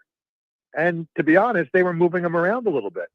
But there's something, the luck of the Irish, the lady, wake up the echoes. Yeah, there's something to it. Doesn't it feel like there's just something that it's you're feeling some of that old Notre Dame magic that the old timers used to talk about, and that if you're my age, you've never really experienced. Like, that must be what this is. That must be what this is. Like, it's so foreign to me. Like, I got goosebumps even bringing it up, but that's what this is. It's exactly what it is, because Penn State, with their starters, had more talent. You know, if you want to get into numbers and height and weight and this and that and first-round starters and people going to the NFL, it was more on the Penn State side. But there was something, even that kick that looked like it was going right a little bit. Yep. The little, there was a spirit blew on it a little bit to have it go center. And it's just, there's something special here. And that is the luck of the Irish. And that's why Notre Dame is special. And it's our time. And to be honest, no matter what happens against Texas or Ohio State, I'll always remember this season, like I remember the 1993 season when Boston College kicked that field goal to knock us out of being awarded the chip, even though we beat FSU heads up. But anyway, they're champions in my eyes. That Jeremiah Love run with one knee brace, I thought he was going down 3 times, and then he outstretches. That was one of the hardest runs that I've seen from a non-fullback, 260-pound running back. Okay, let me ask you this. What was that? Let me ask you this. You're telling me he wasn't 100%? Let me ask you this. What do you attribute this team's attitude of never giving up, never quitting, and refusing to lose? Like what do you think? Where do you give the credit for that? Like, do you think it's more the staff or Freeman, or are they recruiting the guys that are wired the right way? Like, or is it mostly the player leadership? Like, where do you give a lot of the credit for this? I do think that having Golden and Denbrough and the people behind Freeman help. It's a combination of things. It's not just one. Number 2 is when you go to Notre Dame and in November it hits -5-degree weather, you're not really a selfish person thinking about, I'm going to sit out the bowl game. I'm not going to give my 190% effort because I don't want to hurt myself going to the league. Yeah. You're there because of religion. You're there because of faith. You're there because of spirit and consciousness and the Lord and all that stuff. So it's like war. It's like these people are in the trenches, and but they don't have to. They don't have to be in there. They could have left. Yeah. They don't have to fight for their school. And some of these SEC teams, the NIL deals, the big ones, and they're going to be drafted, this and that. When it comes down to it, sometimes if I have to dig a ditch or I don't have to, and I have $500,000 waiting for me across the road, I'm not going to dig the ditch. I'm going to go to the 500,000. I'm going to go to the million. Yeah. You're not going to find a quarterback. Miami's quarterback, they lost by 1. He refused to play in the second half. It was a decent bowl game. You'll never see that at Notre Dame. Man, it's just rarely. It's I can't so say different. Never, but rarely. It's just it's just different. It's such a different feel right now, too, man. This is the energy this program's been lacking forever. This is the energy we've been begging for, man. Anything on the way out? Thanks for giving me a call and for waiting. And lastly, I'm going to say is, to me, they're champions. My grandfather passed away 8 years ago. He introduced my father and myself to Notre Dame football. So it's a generational thing. I have to say it, even if they get blown out and don't win, I'd understand why they would get blown out, because you have third stringers in there against OSU. It's not like you have a full 2 weeks or a month off to the national championship game. Yeah, it's pretty tough. Right off there. But let me worry about that tomorrow. I'll worry about that when I get up tomorrow. I say, last thing I'm going to say is, I think Marcus Freeman's name is etched in there with Lou Holtz and with some of the national championship winners. Because in my mind, man, that's to tough. go this deep, he's already won enough games to where he's a national championship coach. No one plays 18, 17 games. Yeah, that's never happened before. That's the tough thing. That's the tough part is if you were to fall short against 19 Ohio games, State, 18 games, yeah, ridiculous. And all being so beat up. Man, I really appreciate the call. Thank you for the energy and the support. Yep. Thanks, man. Keep doing your thing. I've been. This is my 3rd year following you, and even last year and this year, you've really taken off. So nothing, and obviously all this is good for business. So congratulations to you. Thanks a lot, man. I really do appreciate that. No Thank problem. you. Oh, man. Couple more chats. Right back to the calls. $10 holler. Haven't given it a thought. I didn't want to jinx myself. I have not given it a thought. I didn't give it a thought before the game. $2 holler from Mark. How many bookmarks you got? A lot. Irish Football Pod. $5 holler. 386. This is simply incredible. This team has it all. The Freeman era has officially arrived. Connor at the game. I was with Pops.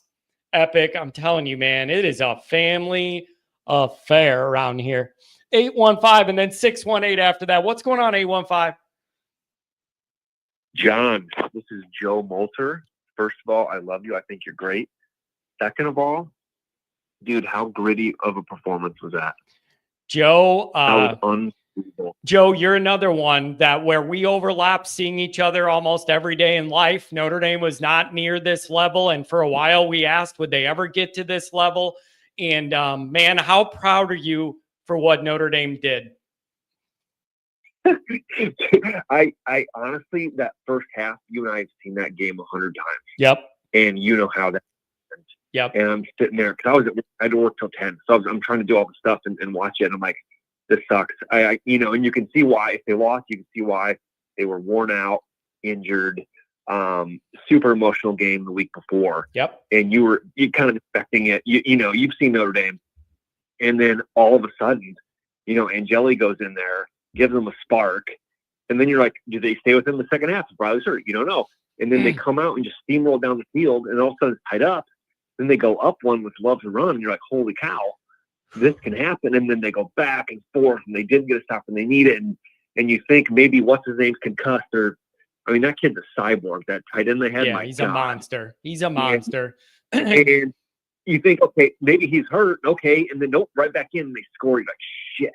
And then They just go right find a back there way. and This team refuses to quit, man. They just keep finding, they dig deeper and dig deeper and dig deeper, and they find a way. It has been so amazing to watch from week 2 on what this team has done, man. This is unbelievable. Dude, I agree. I mean, there was like 2 guys that got injured on one play. I mean, you were right. I mean, they're all on the stretcher going to the hospital. Seriously. Like, who do they have? And you're like, okay, this is the reason why, past Notre Dame would fold. They would do that. And they didn't. And they just kept going and kept going. I was screaming. I'm like, they need one turnover. And then we turned the ball over. Like, damn it. And then you're just waiting. You need this. They stayed in it. And then good things happened, man. That was crazy. I mean, Greathouse you've been waiting for him to break out, and he finally did. I mean, he was fantastic. Yeah, dude. And then I mean, it's just I almost can't believe, dude. I was thinking of all of us too during this game. All these screen names were flashing in my head of all the regulars and all of the people I met at the tailgates. I was like, all of these faces and these families were flashing through my mind and my heart, and I'm like, I just hope everybody's doing better than I am. Like, it's just, this is it's such a communal, like, Notre Dame blessing to just be in this moment, man. It's hard to even describe. I am completely wiped out and 100% shot and exhausted physically and mentally and emotionally. I'm totally drained right now, man.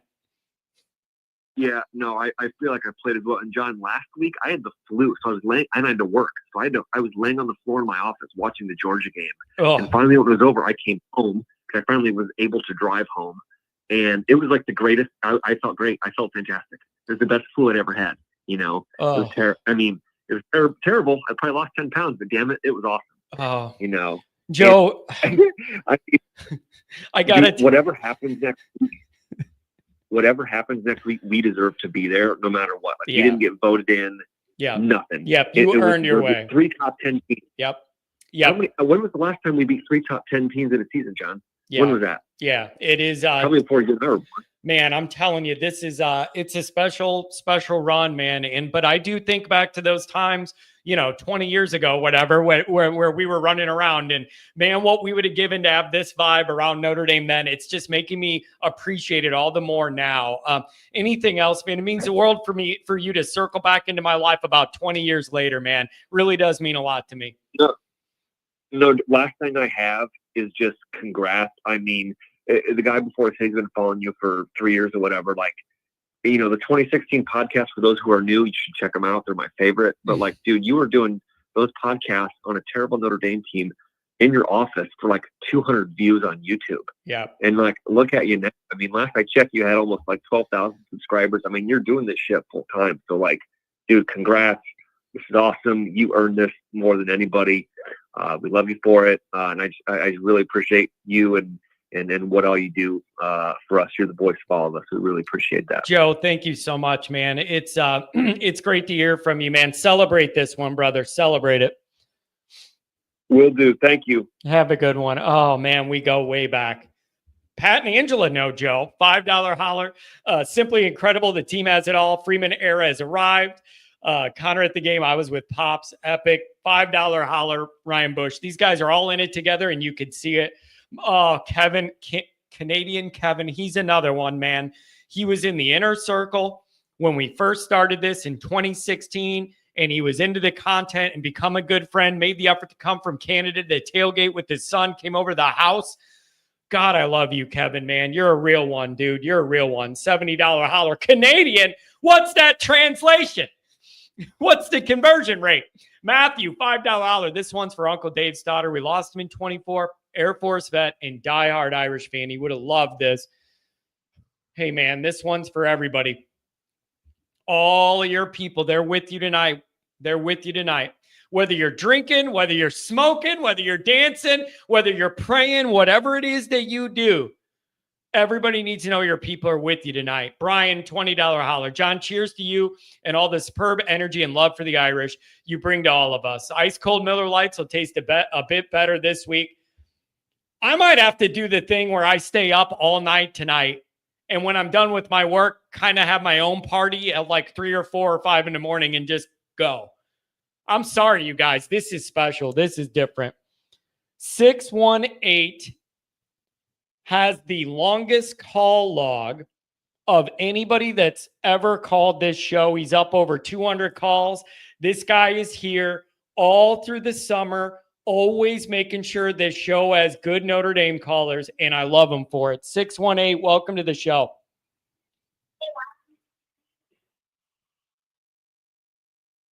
$618. Come on, man. I give you that good intro. You got to be there. Yo. Call me back, 618. I gave him the good intro, and then he dipped on me.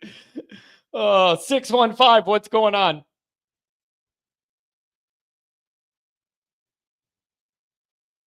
Hello? What is there? A problem with the phone lines, or am I catching people sleeping, or what? 574, let's try again. Hello? There we go. What's going on, 574? I can't believe I made it up this late. What a great game that was. If you were ever going to stay up late, this is the one to do it for. Let me ask you, are people going to be going nuts on campus all night? You're the local. Tell me. Well, they're probably going to be going nuts when they get back to campus for sure. But I'm going to tell all the fans out there, the Polar Bear Iceman wants to sell out Atlanta right now. Yeah, this is going to be. There should be a big Notre Dame contingent here in Atlanta. You know what this is making me think about? When Rockne took the train back from New York beating Army, and everybody was waiting for them boys on the black and white film to come pull into the train pulls in the station. Do it all again, baby. Let's go. I know. We better win tomorrow. I don't want to hold up the lines any longer. It's 1 a.m. here in Indiana, and I don't want to wake up anyone, but we better win the game in Atlanta. I cannot stand Ryan Day or Sark. I'm sorry, guys. I can't stand either one of those two. Yeah, man, this was really, really special. I want to thank you for staying up late, and you're always around, and you're kind of some of my local eyes and ears on campus there. Let me know what's going on.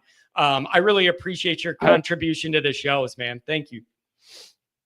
I appreciate you, John. And by the way, beat Michigan in hockey tomorrow. I'm not a Michigan fan for any of you conspiracy theorists out there. I like it. I like that. Get some sleep, my friend. Thank you very much.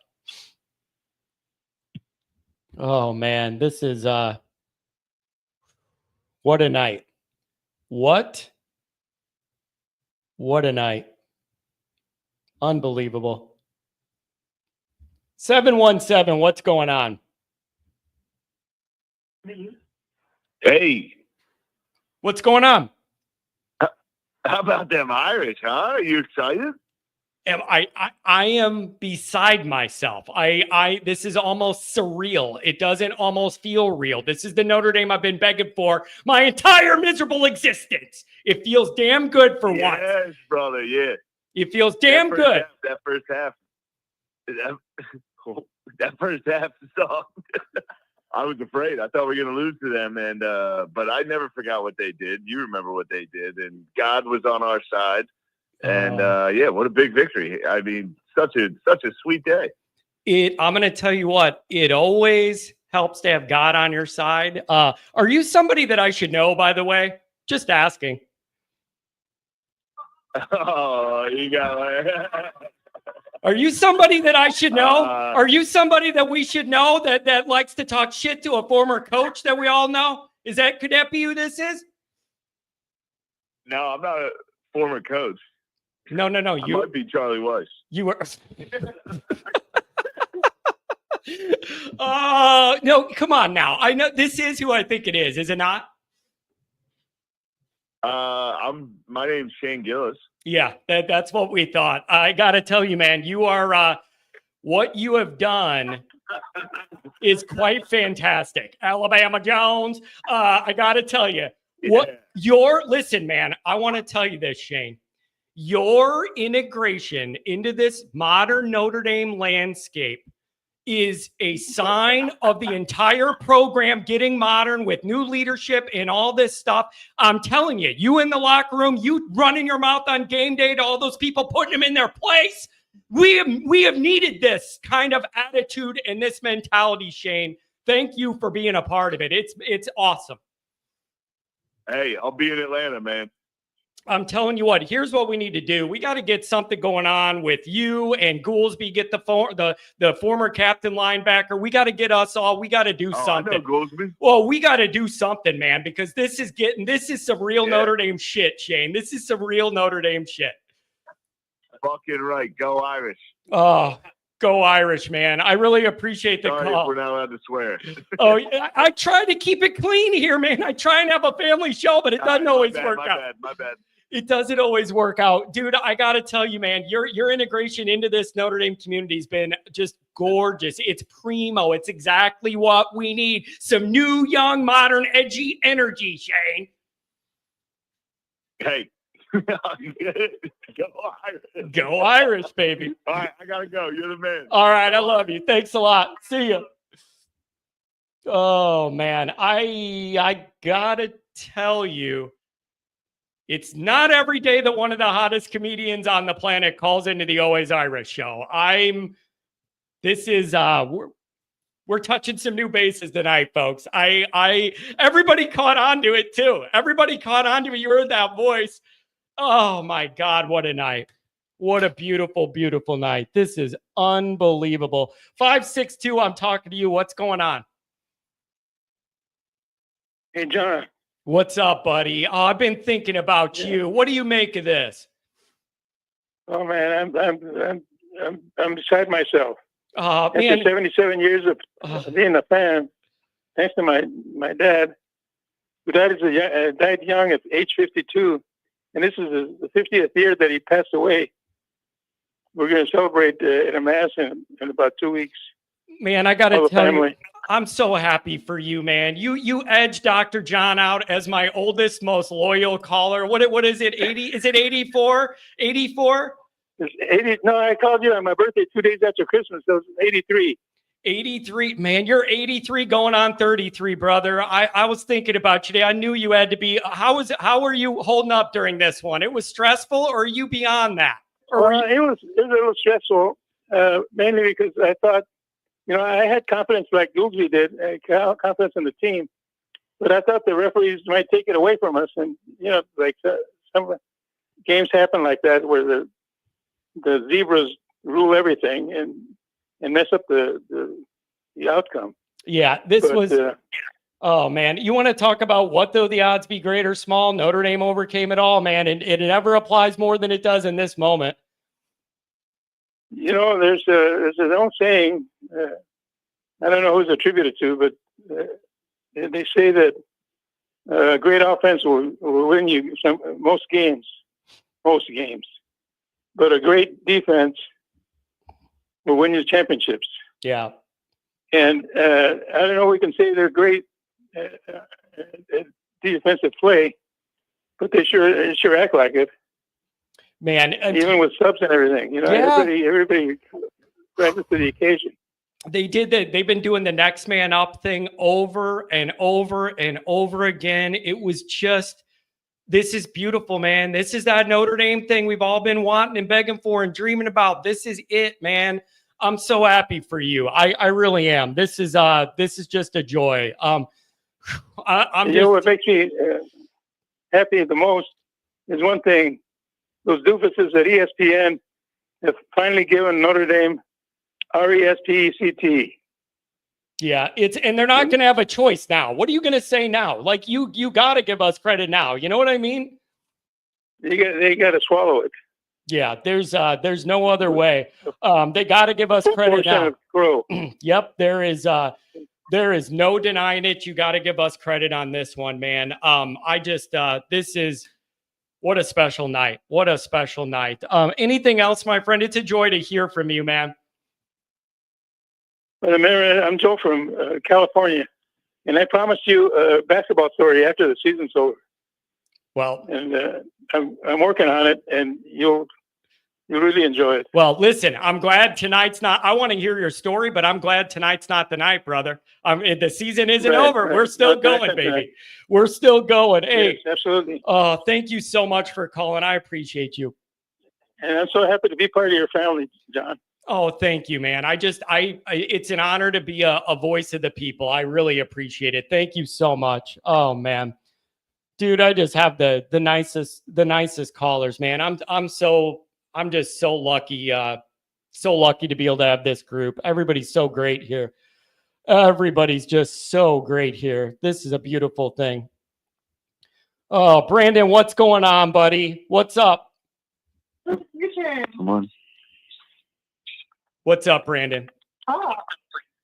How's it going, John? Brandon, I love you, buddy, man. This is what we've always waited for, man. This is the kind of moment. This is the kind of team we've dreamed about. I've been waiting so long for this. ATL, ho. Dude, I'm gonna do the A-town stop. I'll do the A-town stop. You know what I'm talking about? Like, and you know what, Brandon? Can I wait to the A-town? Brandon, can I relax and enjoy this one night before I start worrying about the next one? Give me 12 hours. No, give me 12 hours. We're already. We're lit all week. Listen, Kelly left, and then my hairline kind of started to grow back, and then the Freeman era got stressful, and more of my hairline receded, and then now it's growing back. Let me have 12 hours to celebrate. Who's Kelly? Yeah, no kidding. He's a guy with the tea time in the morning. That's who he is. He must be playing golf down the bayou. Oh, Brandon, I'm so happy. I'm so happy for you. I'm so happy for your family. Man, this is just a special, special moment. Brandon, you know what else I think about, buddy? I gave you my original Always Irish flag when you moved from South Bend down to Atlanta, the Atlanta area. And I wanted you to have that flag. And it was the first one I ever got made when I started doing tailgates.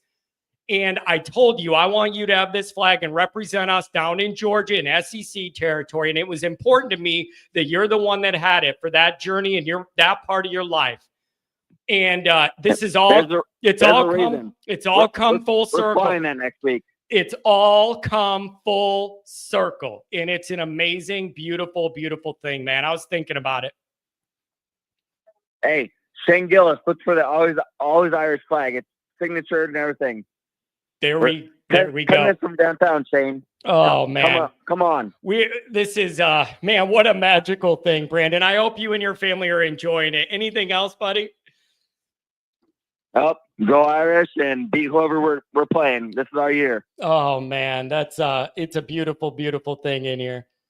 Oh, man, I am so wound up and worn out. 818, Rodney, what's going on, buddy? Oh, John. We did it. How are you, man? How are you? I'm beautiful. We did it. What's going on? I know, man. Listen, John, you know me. I'm built just like you, man. I even when I was texting that stuff and being kind of negative, I'm like, I just want this to turn around. I'm just going with my feelings and my emotions at the moment they are. Did I think this team was going? I even said to my friends that I was sitting with, I'm like, I think Notre Dame's going to turn this around because they've done this all year long. There was, in some instances, man, they're a slow starting team. And they actually come on more as the game goes on. And I saw this happening. I'm like, I don't think we're out of it yet, even though we're getting dominated in this first half. Something tells me we're going to find a way to come back in this game. Or we're going to make this game. I don't know if we're going to win. I even said that. I'm like, I don't know if we're going to win, but this is going to be a classic. This is going to be a college football classic. Even though I was mad and I was cussing and I was being negative and I was sending you messages, I still felt like this team was going to find a way, and they did. And some of that, to be honest, John, is me, in my own strange way, motivating the energy to come back to us because, like, hell, these guys, why are they playing this way? Just to maybe get some kind of energy to come back our way, and it did. Yeah, and it did. And dude, I'm telling you, I've never seen a team like this before. I've never seen a Notre Dame team like this before. This is the most, and hear me out now. I'm talking with injuries, okay? I don't mean like what they would be if they didn't have injuries. With the injuries they've had, this is the most untalented, great Notre Dame team I've ever seen. That's a really weird way to put it, but I totally get what you mean. You know what I'm saying? Yeah. This is the greatest, most untalented, based on what they have now, team I've ever seen in my life. Yeah. We are seeing the ascension of and dude, the way they coached, and they were getting outcoached in the first half, and then they completely outcoached Penn State in the second half. Completely, and at the end of the first half, too, by the way. The last, 7-8 minutes of the game, of the first half, they completely outcoached Penn State, and God bless them, because I was so ready, John, when as I said, if James Franklin Penn State team wins this game, I'm rooting for Ohio State to kick their ass. Yeah. Because there's, you know what I'm saying? Because the way I did not say that a couple days ago, but the way his press conference went down and the smug way in which he threw Marcus Freeman under the bus, I'm like, F-U-C-K to that guy. Yeah. And I didn't say that before that. John. He earned that, because I'm like, even Kirby Smart after the game and what he was saying, I still respected him, because I'm like, I get it. You lost, and a couple things went against you with the officials, maybe. But I thought Kirby Smart gave us a lot of credit before that game, so I gave him credit too. But James Franklin absolutely asked for this, and God bless them for giving it to him. Yep. You guys deserve that loss. Yep. I'm so happy, dude. Yep. And, whatever happens next week, John, I know you're on the same page as me. This Marcus Freeman is so above where he is, so beyond where he should be at this point. He's giving us a team that I don't want to say has no business being there. That's not quite what I mean. But they are playing so beyond their potential. This is beautiful, man. Yeah, this is beautiful. This is, it's what we've always asked for, man. It's what we've always asked for. I've never seen a Notre Dame team be this clutch in these moments. In my being 40, I've never seen it. It is truly special. And John, I haven't said this the last 2 or 3 times I've called in. I keep forgetting to mention this. Mitch Jeter has. Oh my God, has he redeemed himself? Yeah. Oh my God, in the last couple of weeks. I keep forgetting to mention this every time I call in. This guy has been so clutch. God bless Mitch Jeter, man. He has been so damn clutch. Yeah. He deserves everything, man. Yep. That he's all the praise. And Jeremiah Love put every bit of effort he has left in his body, whatever his legs aren't giving him, he's giving more than. Yeah. And Riley Leonard and also Angeli, man. Oh my God, Angeli came in there and gave that team a spark. Yeah, them back telling in the you, man. Game. Rodney, this is what John, it's like. I don't want to see them go. I don't want to see them get Quinn Ewers. I want to see them stick with what they have, because of what I saw in that first half at the end of the game and what Angeli gave us. He's earned that for me. Yeah. I want to see the Notre Dame quarterbacks that we have on the team be able to ascend. And I would not necessarily have said that a few days ago. They have earned that for me now. Yeah. I hope the coaching staff doesn't go outside of that now because of and bring in a transfer quarterback. I want to see the quarterbacks that we have earn that spot because they earned it tonight. That's all I got to say, John. God bless this team, dude. Yeah, God bless this team. It really is amazing. Thanks, Rodney. It is just an amazing. You guys, I'm a man. I'm 40. I've never at 40. This is all new to me, man. Like, I'm 40 years. Think about the misery of my Notre Dame existence at 40 stupid years old. Too young to remember 88. Barely remember beating Florida State. Remember my dad wrecking the house because of Boston College. Barely. Everything since then, it's just been nothing. till now. And I'm just very thankful and happy. I'm just very, very thankful and happy. 716, what's going on? Hey, John, hang on here a second. I'm just stoking up my pellet stove. Okay, I got this song for you. Something's happening here. What it is exactly clear. There's a football team playing out of their mind, even coming back when they're behind. I say, stop, people. What's that sound? Oh, it's another big team going down. Ooh, baby, look at you. We need to get you in a studio so you can lay down a track. No, that's my youngest one. He's the one that can sing. Oh, how happy are you right now? How happy is your wife that you're happy right now? Listen, you talk about Pat and all them guys. You got to remember, I'm 72. So I've had 60 years in Notre Dame. 72. You're 10 or 11. You're a youngster, bro. You're a youngster. But anyways, if I told you the first game I ever heard was Notre Dame and Southern Cal here at the Snow, and we get beat 17-14, or Arrow wins #1 his first year. And that at any team, Notre Dame could go 11. Let's put it this way: 0-11. But if they beat Southern Cal the last game, that makes my life, because I cannot stand those people. Cannot stand it. Yeah. And the second team would be, Franklin, and the smug attitude and the way he acted in that press conference, and what's it called? Gillis had it right. Well, Freeman comes decked out because he appreciates what these people are doing. Yeah. And I'm telling you, he was so smug. Freeman and then he makes the remark. Oh, dude. Go ahead.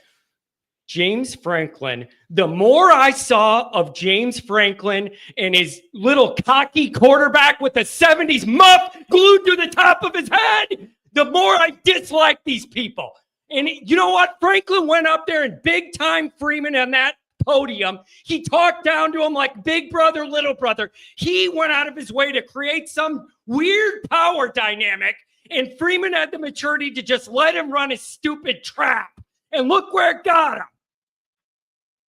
Oh, yeah. Well, listen, like I said, Freeman's a man of few words, but of high class. You're darn right. You're darn right. And you know who that reminds me of?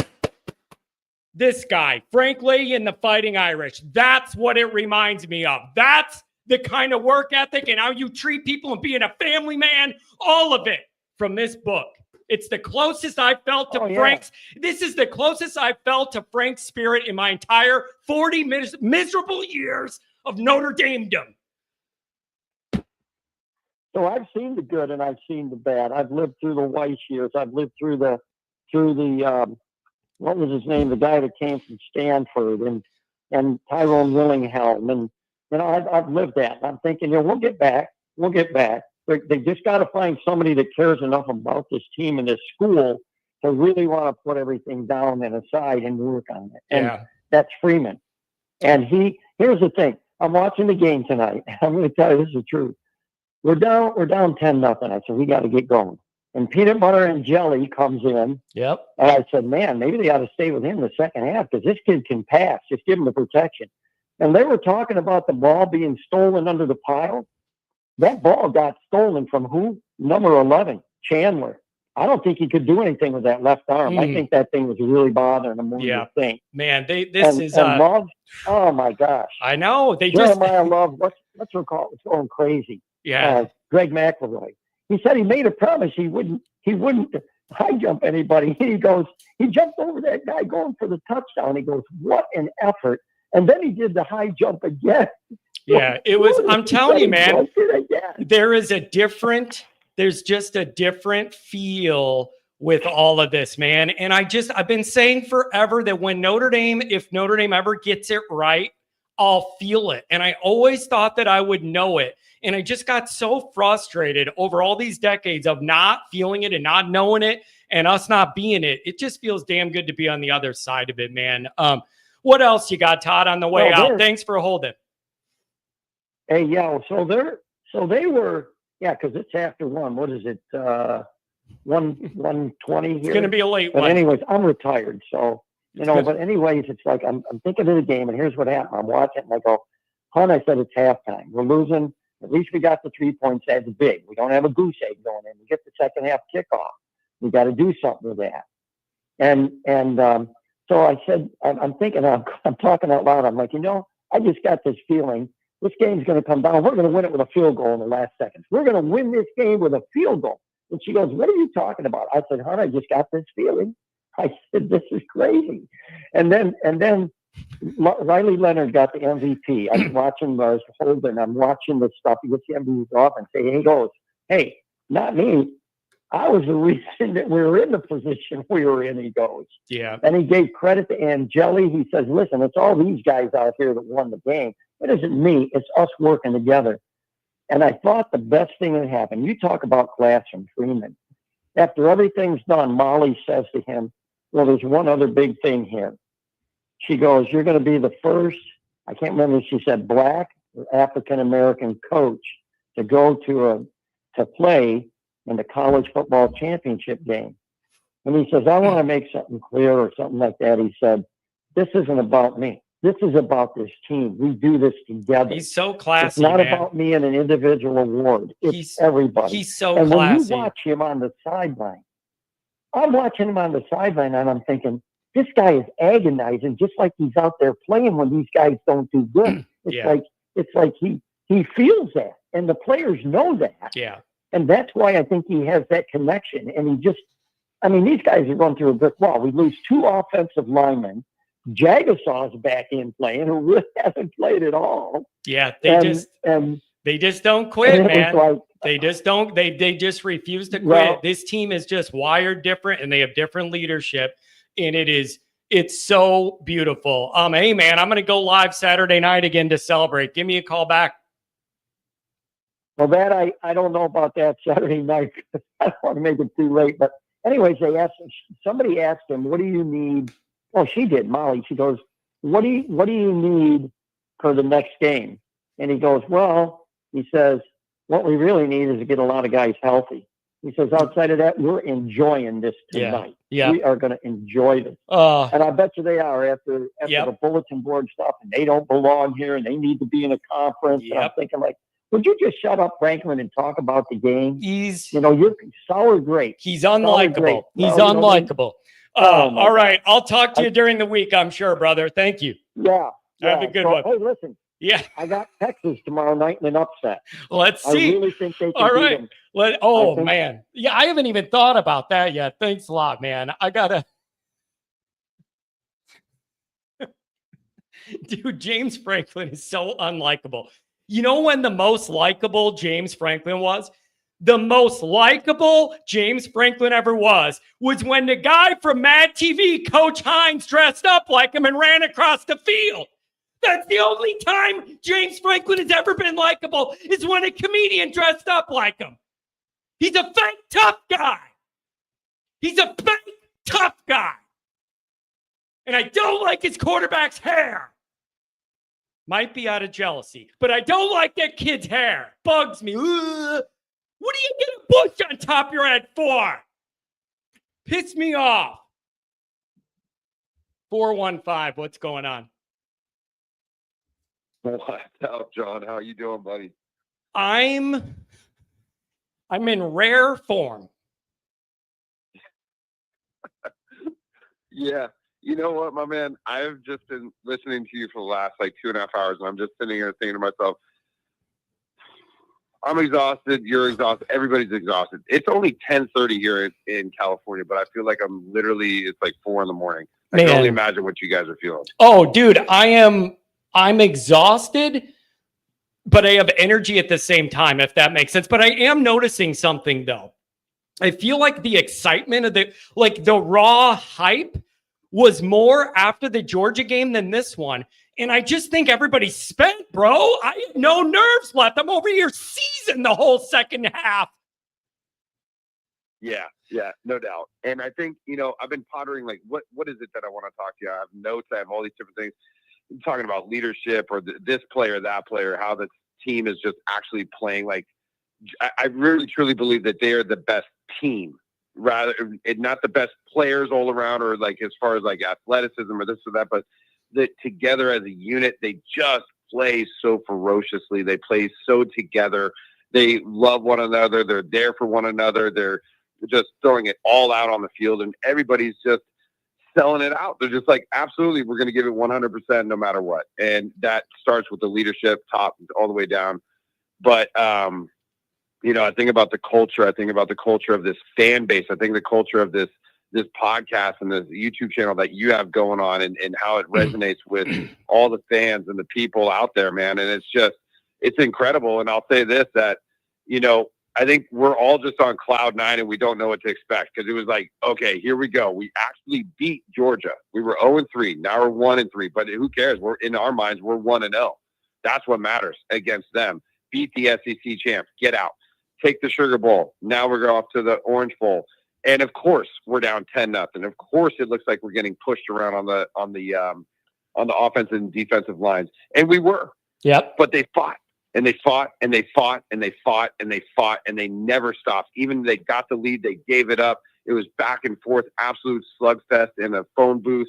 And I just felt like I could only imagine what Goolsby was doing, you know, just like sitting there, just getting ready to go right through the TV. I mean, it's just an incredible, incredible feeling. And to pull it out and have Jeter hit it at the end with everything that you guys have been talking about, you know, with the press conferences and all these different things, and the mannerisms of the other coaches and the little digs and slights, and then to just stick it to them all. Yep. I mean, I could be up for the next 3 days straight. I'm telling you, dude. I'm just telling you, Freeman, he's got a level of class above his age level, and he's so mature. Like, my blood was boiling with the presser yesterday. I don't care what anybody says. Franklin was trying to play some big brother, little brother mind game or something, and he went too far with it. And you're bringing up I don't think independence should be allowed when Freeman's sitting right there. Like, I had a problem with it. And I loved Freeman not going for the bait, not giving anybody any snips, you know, clip the video and make it a big thing. He didn't do anything. He sat there. He was the mature one, laid low, and he got him where it counted on that damn scoreboard. No doubt, John. No doubt. I mean, it's just, yes, he handled it with class. He did everything. He's just, how do I put this? He's like a cerebral assassin. He literally sat there and said, fine, go ahead, play your games. I understand exactly what you're doing. I don't care if I'm 20 years younger. You're about to get taken to school. And he did it. Yeah. I mean, he absolutely did it. It's incredible to watch his composure, his emotional intelligence, everything that he's doing. And then not to mention, the guy knows football. He's played it. He's coached it. He's living it. He's embodying Notre Dame. Yep. He's embodying this fan base. Everything that you were talking about from the get, when you were like, just give this guy a chance. Just don't, this whole instant gratification. You and I have talked about this a couple times, where it's like this whole society just wants everything right in here, right now. And it's like, you got to give them some time. You know, and we talked about year 3, and here we are. So, dude, man, rock and roll, dude. It really makes you think about the 3-year thing, dude. And it's like Notre Dame's, I don't know if it's something about Notre Dame or the way you matriculate through Notre Dame as a coach. I don't know what it is, but that 3-year thing seems to really be hitting. I mean, even Kelly, before we lost 749 to -50 against Alabama, he made it in year 3. Like, there's something about it that's the real deal, man. I am so proud. I'm happy for Marcus. This has been an arduous journey with a lot of public failures that he's had to own. He never threw the kids under the bus. He never blamed the university for lack of resources. He kept it all above board and classy. And I love seeing a guy like that get finally rewarded. It's beautiful in a sport full of snakes. The biggest one down in the swamps right now. In a business full of snakes. I'm glad to see a good guy do something. Good for him. Man, I don't even know if Kelly knows that this happened tonight. He's probably sitting there like night golf somewhere. Yeah, it's night golf. Yeah, it's night golf. It's night golf. The fact that he's done, it's just incredible. And I just love it, because it just proves that, you know, the whole thing. And that was another slight. That's how this whole thing started, was him sliding Notre Dame, saying, hey, I want to go win a championship. And he basically was saying, like, he can't do it here. And you want to know something? he was absolutely right. Yeah, he was. You can't do it. Yeah, here exactly. Because you don't know how to do it here. This guy, Freeman, does. And he's knocking it out of the park, man. Yeah. And I'll tell you, I had my kids. We were all in different rooms. I mean, we were up and downstairs. My wife's like pacing up and downstairs. She went and watched it in a different room, came back, watched the last kick on the stairs. I mean, it was just, we were all a mess. Dude. And it's just, you know, that was resonating throughout the entire country for Notre Dame fans. And it's just, everybody can just sit back and just enjoy this, because ESPN, no matter who it is, all the people that have been downing us, whether it's been our friends that we know that are always like, oh, okay, you guys going to that game, you'll probably lose, or this or that, and just all that kind of stuff. It's over. We won. We won the Sugar Bowl. We won the Orange Bowl. We're going to the college football playoff championship.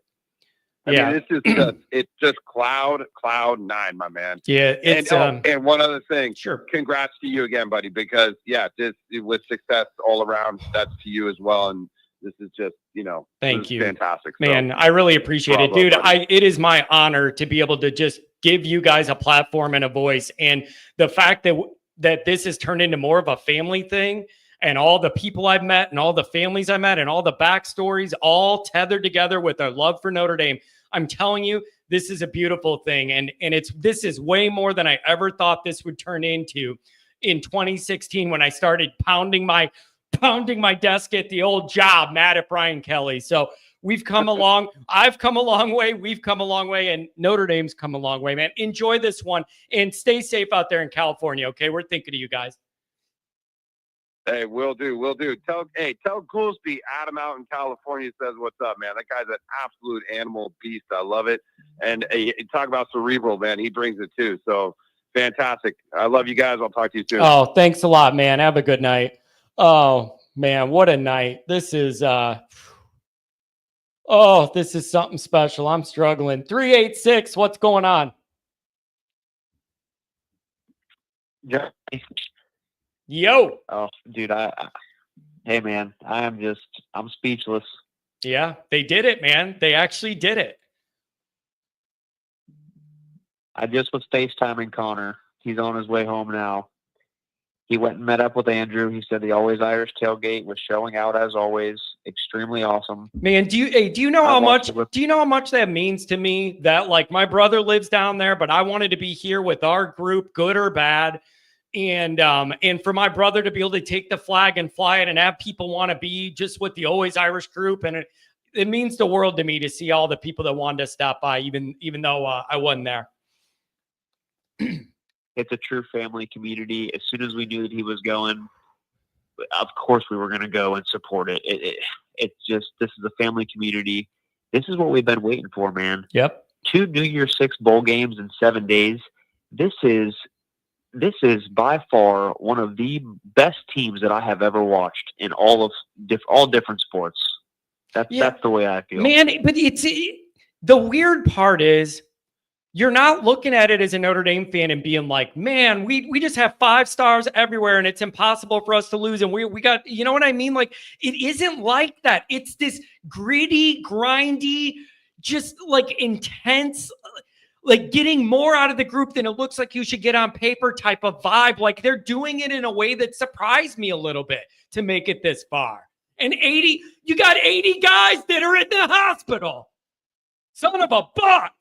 I mean, geez, they've had to overcome a lot. Johnny, I didn't even know who the O linemen were. They were all shuffling around. Coogan was the only one that looked like he was still in there. Yeah. I didn't know who was on the O line. I just knew, hey, these guys came in. They were balling. They have that Irish magic back, dude. This is the type of feeling that I've never had. Well, neither. I've never seen. Well, you're younger than me, so of course you've never had it, because I've never had it. It's just, I'm a man. I'm 40. I've been waiting for this my whole life. That mystique, that magic Irish confidence, it's back. It has to be, right? This has to be the feeling. This is it. Yeah, this is, and you know what else too? Look, I got the Marcus Freeman relation. We got the Always Irish bingo card. We still got that.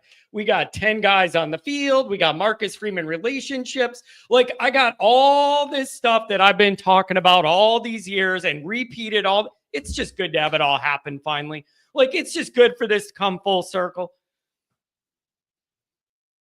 And we talked about it, man. We talked about it. We hoped that it would happen. But to be seeing it in the flesh and witnessing what this team is doing, man, I'm just happy we got 10 days of rest. Let's see what happens tomorrow night. And we are 4 quarters away from complete Always Irish pandemonium. Oh boy. You know what I'm saying? Yeah, I Come know. on. I know. I need a day. I need to relax. I need a little time before I start getting worked up and worried about that. Like, let's see how the rest of this morning goes. It's going to be a late night. Hey, brother, thanks for everything. I really appreciate you always being a part of this. You got it, man. I'll talk to you later, John. Oh, Thank have you, a good one. No, thank you. Thank you. All right. Here's something new. It's my brother, Colin, who was at the game, who just hosted the tailgate. What's going on, eh? What's up, Johnny? What's going on, buddy? What was this like being at the game? Talk me through it. It was emotionally draining. Yeah, dude, it was. That's the best way to describe it. I was a wreck. And you know what? I gotta tell you, I really appreciate you representing the family and representing Always Irish. And you knew, I wasn't going to be at the game, but you making the effort to get the flag and fly it proud, fly it high, and invite all the Always Irish people to stop by. It gave people a home base and a feeling of South Bend and a feeling of home. And I really appreciate you doing that on behalf of the brand, bro. It was awesome. I was walking out of the stadium and I put that flag on my back. And there were multiple people that would come up and just yell, "John Kennedy." I turn around, I'd say, "I'm not him," but and then they tell the story. They say, "Well, you look like him." I'm like, "Well, that's my brother." They tell their story of how they found the show. Some of the people were actually at some of the other tailgates that we had in South Bend. So, man, it was awesome. It really was. It's hard to comment or even like wrap my head around too much of what happened in the game. Like, I always feel when I go to a game, I need to rewatch it. Yeah. To kind of digest what was really going on and see everything on the field and to really understand what was going on in the moment. But it was awesome. And then after the game, just watching everybody was just like, just wanted to like hang around. Like, we were there, like, when I left, there wasn't even a line to get out of the parking lot. We just stood there in the stadium, listened to Marcus and everybody. It was awesome. Dude, I'm so glad you were there. And you want to know what else, Andrew, too? A part of this is retribution for when you were at the Miami game in 2017 in this same building. And the day that you had there and the nightmare that night was. I'm really happy for you that you got to go back and have it be on the plus side this time. You deserve that. Well, yeah, after the first half, I was questioning my decision to go, but it worked out. Yeah, dude, this was a magical moment. And you know what else, Andrew, too? Since you moved away from Illinois and the Chicago area and down to Florida, you're a little bit disconnected from all the Notre Dame stuff, right? Because you're further away and you're not in town or local anymore, whatever. I'm really glad that this all came full circle for guys like you and Adam Dowling and all of our crew that went out. I'm happy for you guys. Yeah, I loved it. We were able to meet up with a decent number of people stopped by the tailgate. There was one guy that just happened to see the flag and stopped, and he told a story about something nice that you did for him about a ticket to a Miami game in Chicago. Oh, man. And he just stopped out of nowhere and told a story and shook my hand, and he said, "Your brother." And he told it, you probably know the story. It was like we were sitting there listening to it, getting emotional, like, yeah, with this guy telling a story about it. And yeah, it was amazing. Yeah, so. I will. I'll share that just because this is the night for it. I talked about still having the ticket stub from the game between Notre Dame and Miami at Soldier Field in 2012. And yeah, Andrew is literally my younger brother, 2 years younger, a lot better looking and bigger and stronger, but 2 years younger. And Andrew, I told the story that I kept that ticket stub for some reason. And then this guy reached out to me and said that was the last game him and his brother and his dad were at before I think his brother passed away. And he said he'd give anything to be able to have a ticket stub from that moment. And he didn't have his. And he would do he said, how much can I pay you to get that ticket stub that was the last time me and my dad and brother were at a game together?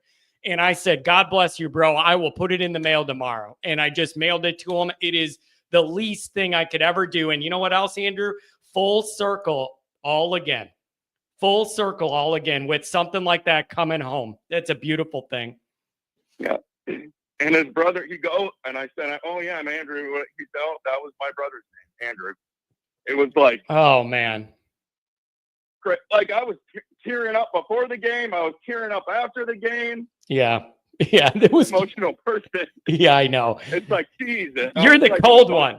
You're the cold one. You're the one who always stays consistent and let me do all that up and down stuff. Andrew, this is a sit there. I just sit there and listen to all your shows and listen to you and everybody else freak out. But oh man, yeah, this was, and mom and dad called in. I mean, it's just a beautiful thing, man. It's a beautiful thing. Well, Andrew, thank you for everything. All the support, you flying in from Florida to help with the tailgates and record footage and do the promo stuff, man. I really appreciate it. Hell yeah. Go Irish, man. Go Irish. Let's get it. Hey, I'm glad you were there, brother. Oh, I'm glad my brother was there. That's a beautiful thing. 706, what's going on? Who we got? Hello. Hey, it's Zach in Alaska, man. What's going on? Hey, brother. Hey, last time we talked was the Ohio State game last year. Woof. With Sam Hartman. Woof. Woof, right?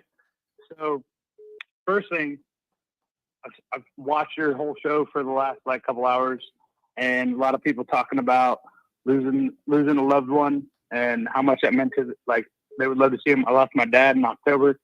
It was so great that we're going here now to do these things. But my question is, what would you rank this win tonight versus the win over USC, knowing that we're going to the national championship game in 2012?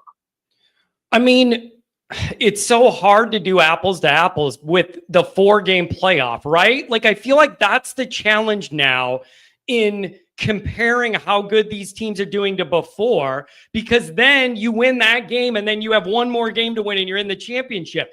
It's so much. It's not apples to apples when you're comparing having to go on a 4-game run. But this is special, man. This is special. You're winning. You're winning. You won 2 of these games you haven't won in 30 years in about a week and a half. It's amazing. Oh, I mean, two New Year's Six trophies in a week. I'm fan. Like what? That's something we haven't ever received as a Notre Dame fan base, right? Yeah, it's amazing. I just I was, starting into heading into the second half. I've seen this game before. Can't imagine damn it, right? However, that whatever was said in that locker room to get those dudes, to get those boys refocused to come back out and just play for the last 2 quarters of FU football, man, what a turn of events, right? Yeah, I mean, listen, man, this was the whole Notre Dame magic. This is the whole thing, that old Notre Dame magic that gets it done. What though the odds? The whole thing came true, man. What else is on your mind? Anything? Oh, I mean, the crescendo of the head coach Marcus Freeman in the last 3 years, just to see him start to play 40 chess against these renowned college football coaches. You don't get the head coach of Notre Dame as your first time gig. Yeah. That's not a thing. Yeah. It's tough. Or it shouldn't be a thing. It's tough. But to see him out coach a two-time national championship winner in Kirby Smart, to see him out-coach a James Franklin, James Franklin is the Ryan Day of Brian Kelly's, like you can't. James Franklin is now 4-25 against top 10 teams. Him and Brian Kelly are the best golfing league partners you could ever imagine. High on ego, low on big wins. Facts, son, facts. Hey, I love what you're doing.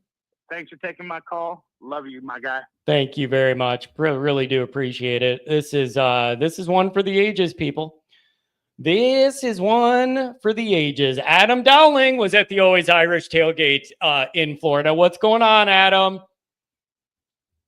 Johnny, what's up? How you doing? Adam, they did it. They did it, dude. They actually did it, Adam. They did it. Unbelievable. It was unbelievable. I mean, to get two of these, we ain't seen one in 31 years, and now we saw two in 1 year. Dude, Adam, this team they never quit, man. They just won't stop. They just will. This team will not stop. It's been unbelievable. I'm so proud of everybody for the fight, and I'm so happy for Marcus Freeman, man. He's taken the high road. It's just amazing. No, I'm your age. No, I've never seen it. Whatever you're going to say good about Notre Dame, no, I've never seen it. Never. No. State with our backup, basically. Like we're putting out a half a team that are backup, and we still won. It's amazing. Oh man, and Adam, I'm so happy for you and Tiffany and my brother that you guys were all able to be together and go to this one. And I know how much this means to you. I know how much you love Notre Dame in your soul, man. Like this one's for all of us. Everybody in this family deserves it. I thought for sure, John. I tell you this, if you ever go to this stadium, this Hard Rock Stadium, don't ever stay in Miami or like down south to try to drive back up north on 95. It took us over 2 hours to get to the stadium from Miami. Oh, geez. Terrible. That's rough. So when we pulled in, we didn't think we were going to be able to meet up with Andrew because it was getting kind of late towards the game. And we had no idea where he was. And we parked.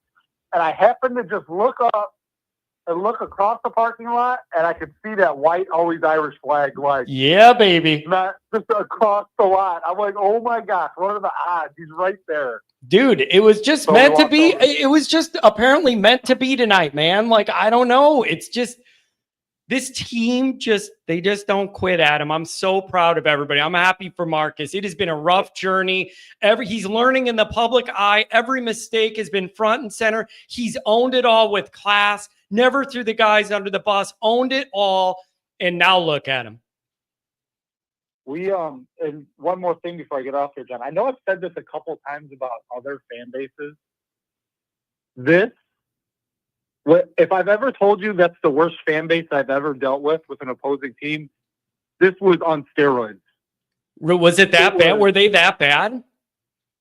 Not all of them. Not all of them, but we had a couple in our little area that it was so bad that every time Notre Dame or Penn State would make a play or a negative Notre Dame play, they would be screaming at us, and all the Notre Dame players, they'd like just mother effing us every play. Jeez, like, dude, I don't know if I would not do good in these environments, man. The home games, I got to be in the top row at home games in case I need to flip off the back and end it. Like, I don't think I do good on the road, Adam. I don't think I do good on the road. I'm telling you, all the sporting events I've ever been to in my life, I've never seen. There was one Penn State fan that was so ignorant, screaming "Mother F you" at all of us every time Penn State got a play. So what happened at the end? What happened at the end then? He was oh yeah, I'm getting there. So he would stand up every play and like flex, like F you, like mother F you. So at the end, when that ball bounced out of bounds when they were trying to lateral, I ran. Actually, Tiffany was so happy that we won. She was crying. I said, hold on, I got to do something. I ran down the couple flights of stairs. I went right in that guy's face, and I just started screaming, F you to him, and F you. And he was trying to come at, like, Tiffany had to break us, like, hold me back and break it all up. And then his friends were taking him away. And then all the Notre Dame fans were hugging me for getting the guy out of my area. This is just an all-time day, Adam. Adam, this is an all-timer, man. This is an all-timer. It was insane. I would have went to jail. I was so close. Like Tiffany's like, I've never, me and Tiffany have been together for 17 years. I've never seen you like this in your life. I cannot believe it. And I was driving, so I only had a couple pops. I wasn't even ready to go. This guy was so rude and so out of line that I seriously almost got in a huge brawl. As we're supposed to be happy and celebrating, I was fighting a guy. Dude, I could just see Tiffany bailing you out of the Miami-Dade jail right after we win. Oh my God, dude, Adam, I'm so happy for you guys. You were able to be there, and it means the world to me. You met up with my brother, and I gotta say, man, you guys are the best Notre Dame friends I could ever ask for. I love you guys. I'm so happy you were there. All right, buddy. Yeah, good talking. I'll let you go. I know it's getting late. We just got back to the hotel. Oh, have a good one, man. Enjoy this one. Oh boy. All right, you guys. We've gone 2.5 hours. It's 1 a.m. my time. I got to write articles and do videos and cut up the Shane segment. I got a lot of work to do. It is going to be a long, long night. I do declare I might pour myself an ice cold Miller Lite and pull out an old classy Black and Mild and enjoy myself for this one. I think if anything deserves it, it's this moment, and then I'll get to work. I want to tell you guys, man, this community means everything to me. This community means everything to me, man. Like, you guys are amazing. It's a special, special thing. Notre Dame's a special place, and all of these families and this whole network that we have is, it's just special, man. There's nothing like it. Tomorrow morning, I'm not going to go live. I want to let this run. So I'm going to put out a video in the morning, and then we're going to go live Saturday night. That's going to be the plan. If I go live in a few hours tomorrow morning, it covers up this show, and I want to let this celebration show get some run on YouTube. And I'll put a video out in the morning, either my reaction normal video or a cut up Shane's part of this. I'm sure that'll do good. And then we're going to go live Saturday night. I mean, it's party time. And then the best thing is tomorrow night, because you're already in it. You punch your ticket, and now you're just watching this game and seeing who you're going to get. I got to tell you guys, this all means the world to me. Thank you to everyone, all of your donations, all of your calls. Saturday Night Live. All of your calls. I am honored, and I take the responsibility very, very seriously to be like the fan conduit voice for you guys. It means the world to me. Thank you. There is none of this without you guys. None of the always Irish thing and all this stuff. There is none of that without all of you. You built this. You all built this, and I can't thank you enough. It is an honor and a privilege I take very seriously, managing all of this. Thank you all, and I love you. And to all, a good Irish night. What though the odds be great or small? Old Notre Dame will win overall. Good night.